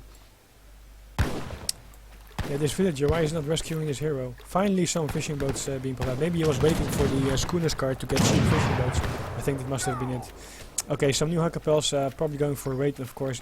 Okay, the villager is now going for this hero, but he saw with the Gurkha line of sight that the hackapels popped out there, and that means that he of course pulls his villagers back right away because he doesn't want to lose them to a raid which he expects coming in there. And of course, Zemberek immediately giving chase to these hackapels. I would really split them up just to be annoying as possible everywhere you can, because you're gonna lose something to hackapel. Okay, he didn't even upgrade villager HP yet, although it means 2 shots anyway. Even if you upgrade villager HP, it doesn't matter that much. So he's defending now here with his frigate, with his tower, and skirmishers. It would be really nice, by the way, if some hackapels would pop out exactly here and immediately do insane damage to this unit. I'm not sure if the frigate used his broadside attack yet. I think not, but this is something GoodSpeed indeed knows that he can't really push into, so he's now finally going back. And he cleaned up all the hackapels that were raiding there. And in the meantime, Boneng is going for a sea boom with the skirmisher tower frigate defense in the back of it. And that means that actually I would really like GoodSpeed to age up. I think if he doesn't age up anytime soon, it's really hard to push into this. With the frigate, he can even make a second frigate, he can even make another tower. It's really, really hard. And right now he has a lot of Zemberek, that's nice, but he doesn't have any cavalry yet. Finally he's mixing in some more Sawas there. That's the hand cavalry, of course, from India. 3 plantations is he on for now. No more food available. New town center coming up there. So yeah, if he's adding more more Sawas, then he can definitely push into this. But there's still the option to hide in the frigate, as you see here. I'm really not sure why this frigate isn't using his broadside attack, but as you see how fast he kills all these cannons. And the tower, of course, also has 45 damage, 30 times 1.5 bonus. And there again we have all the Sawas dead. And, the Sawas are not useful here, so they are just working on a bank there. And the Gurkhas have found this hero, which again is denied from building this town center, from finishing it actually. But more and more skirmishes popping out, even artillery foundry. Okay, that's nice. Artillery foundry, of course, for cannons would be really able to deal with this Gurkha mass. However, if GoodSpeed is going for a lot of camels, that means not the Zemberek camels, but the Sawa camels, the hand cavalry, then Boneng really needs some anti-cavalry to deal with it, even if he can also makes cannons. So one bank taken out there by GoodSpeed units, and these Gurkhas were trying to take a shot at these boats there. Some boats are idle, it seems here. They're not putting out fishing nets, so I think he tossed them all on the same spot, but they are idle, so they should be moving around here. So now we have a castle coming up by GoodSpeed. This is of course to deny Boneng from the sea, so any boats that are like in this range here, well sorry, this range more like, will get hit by this castle. But really a lot of skirmishes now. So he can really, maybe it has a little bit of lag here and there, just minimal as far as it seems here. But he can of course use his 20 range more optimal versus the 18 range of Gurkhas. So GoodSpeed really needs to either age up and for example get the Mahouts out, or he needs to mix in some more Sawas. The head goes. Boneng hasn't retaken his trading post there yet, of course, because he's still waiting for the for the town center I would like to finish. But he shipped 3 floats, and he of course uses frigates, so he now will take out this castle here of GoodSpeed. That means that he has complete control of the map again, and he managed to finish his town center, so of course now his town center will help him protect from the sea as well. And this actually is looking better and better for Boneng here. And now he indeed takes his, as I suggested, takes his second trading post again there. And I assume cannons on the way, but then I would really like to see some anti-cavalry on the way, and not just cannons. But he has no stable up yet. Of course, he also used his 8 pikeman shipment. Maybe you can make some anti-cavalry from the saloon. I'm not sure by head which units you can make from the saloon. Also, I would like to have one boat, for example, posted here. Maybe a second one there. So you really have full control of the coastline without getting hit by a town center. So it shouldn't be here, but something like here. And you also have line of sight for any army movements, any villages gathering resources, etc. Okay, he's trying to use his range as much as possible. 20 range, of course, still. As long as the Gurkhas are in its second age, they don't have 20 range option. So that means that if Boneng micros correctly, he can really do a lot of damage without taking too much damage himself. And meanwhile, Fuka, there's quite a nice sea boom going on there. And again, picking off some units here. Just doing everything you can with the range. But he has to be really, really careful, because if there is some cavalry coming in, he does have a nice group of skirmishers, but he has no anti-cavalry. And there we have it, 5 more sound. Okay, of course, he's going to retreat here to the sea army, but which he is actually doing very nicely. These boats will cover him enough, and then he can still do a lot of damage, as you see here with all the skirmishers. But still, it means that he can't really push in any further than for example, this border, because as soon as he goes further, this cavalry is going to charge in. I'm not sure why do people in the hell make the plantations there. You have the whole map in the back here, you have here. Why would you make your plantation so far? Okay, anyway, this is, it was indeed a fun game. Very well played by Boneng, and indeed the water is OP, but on the other hand, I think it was a little bit of a misstep by GoodSpeed.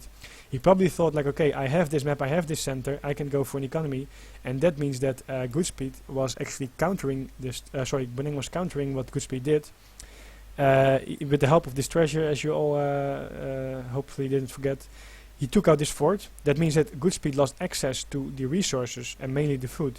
And while he had quite a nice setup with the villagers and the upgrades, etc., to get a good economy going, if you don't have access to the resources anymore, it's really hard to get the army out. He did do a good job at getting some units out and microing correctly versus Boneng with his army over here. But Boneng already did quite a lot of damage as well to GoodSpeed, and then it was really a big fight for the map control. And of course, Dutch needs less resources because they have banks. Also, he took the trading post. Very nice move there to get the resources from a trading post. It's quite a short line, by the way. You have 3 trading posts, so it's very useful. Also, a surprise that GoodSpeed didn't go for any trading post on his side, to be honest. So I think very nice by Boneng also then to go for the third age. Use these shipments at the right point. By the way, there we have some anti-cavalry coming out, the halberdiers. Also nice siege damage. Then you don't need to stay well also anyway, because you already have 2 Rexes. But anyway, went for the banks at the right point. Maybe should have gone for 1 less bank, because I felt at some point it was really, really coming close. And maybe you should have made the bank when you have a more safer option. But anyway, making 1 bank at least was good. The second one he did, it turned out to be good as well. He got a little bit lucky in one way. On the other hand, he did choose a very good shipping point to ship the pikes. And GoodSpeed should have known about it, I think, and then dealt with it. And then later on, of course, Boneng has the option still to go for water with his deck, and that's what he did, and he played it out very nice from there. And he just took the game here, meaning that it's now a 3-1 for Boneng in his best of 9.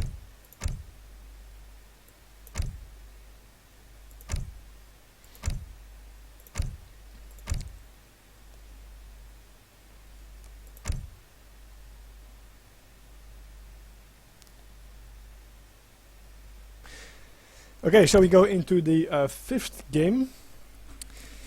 In this BO9 between Boneng and GoodSpeed. So far Boneng is dus up 3-1.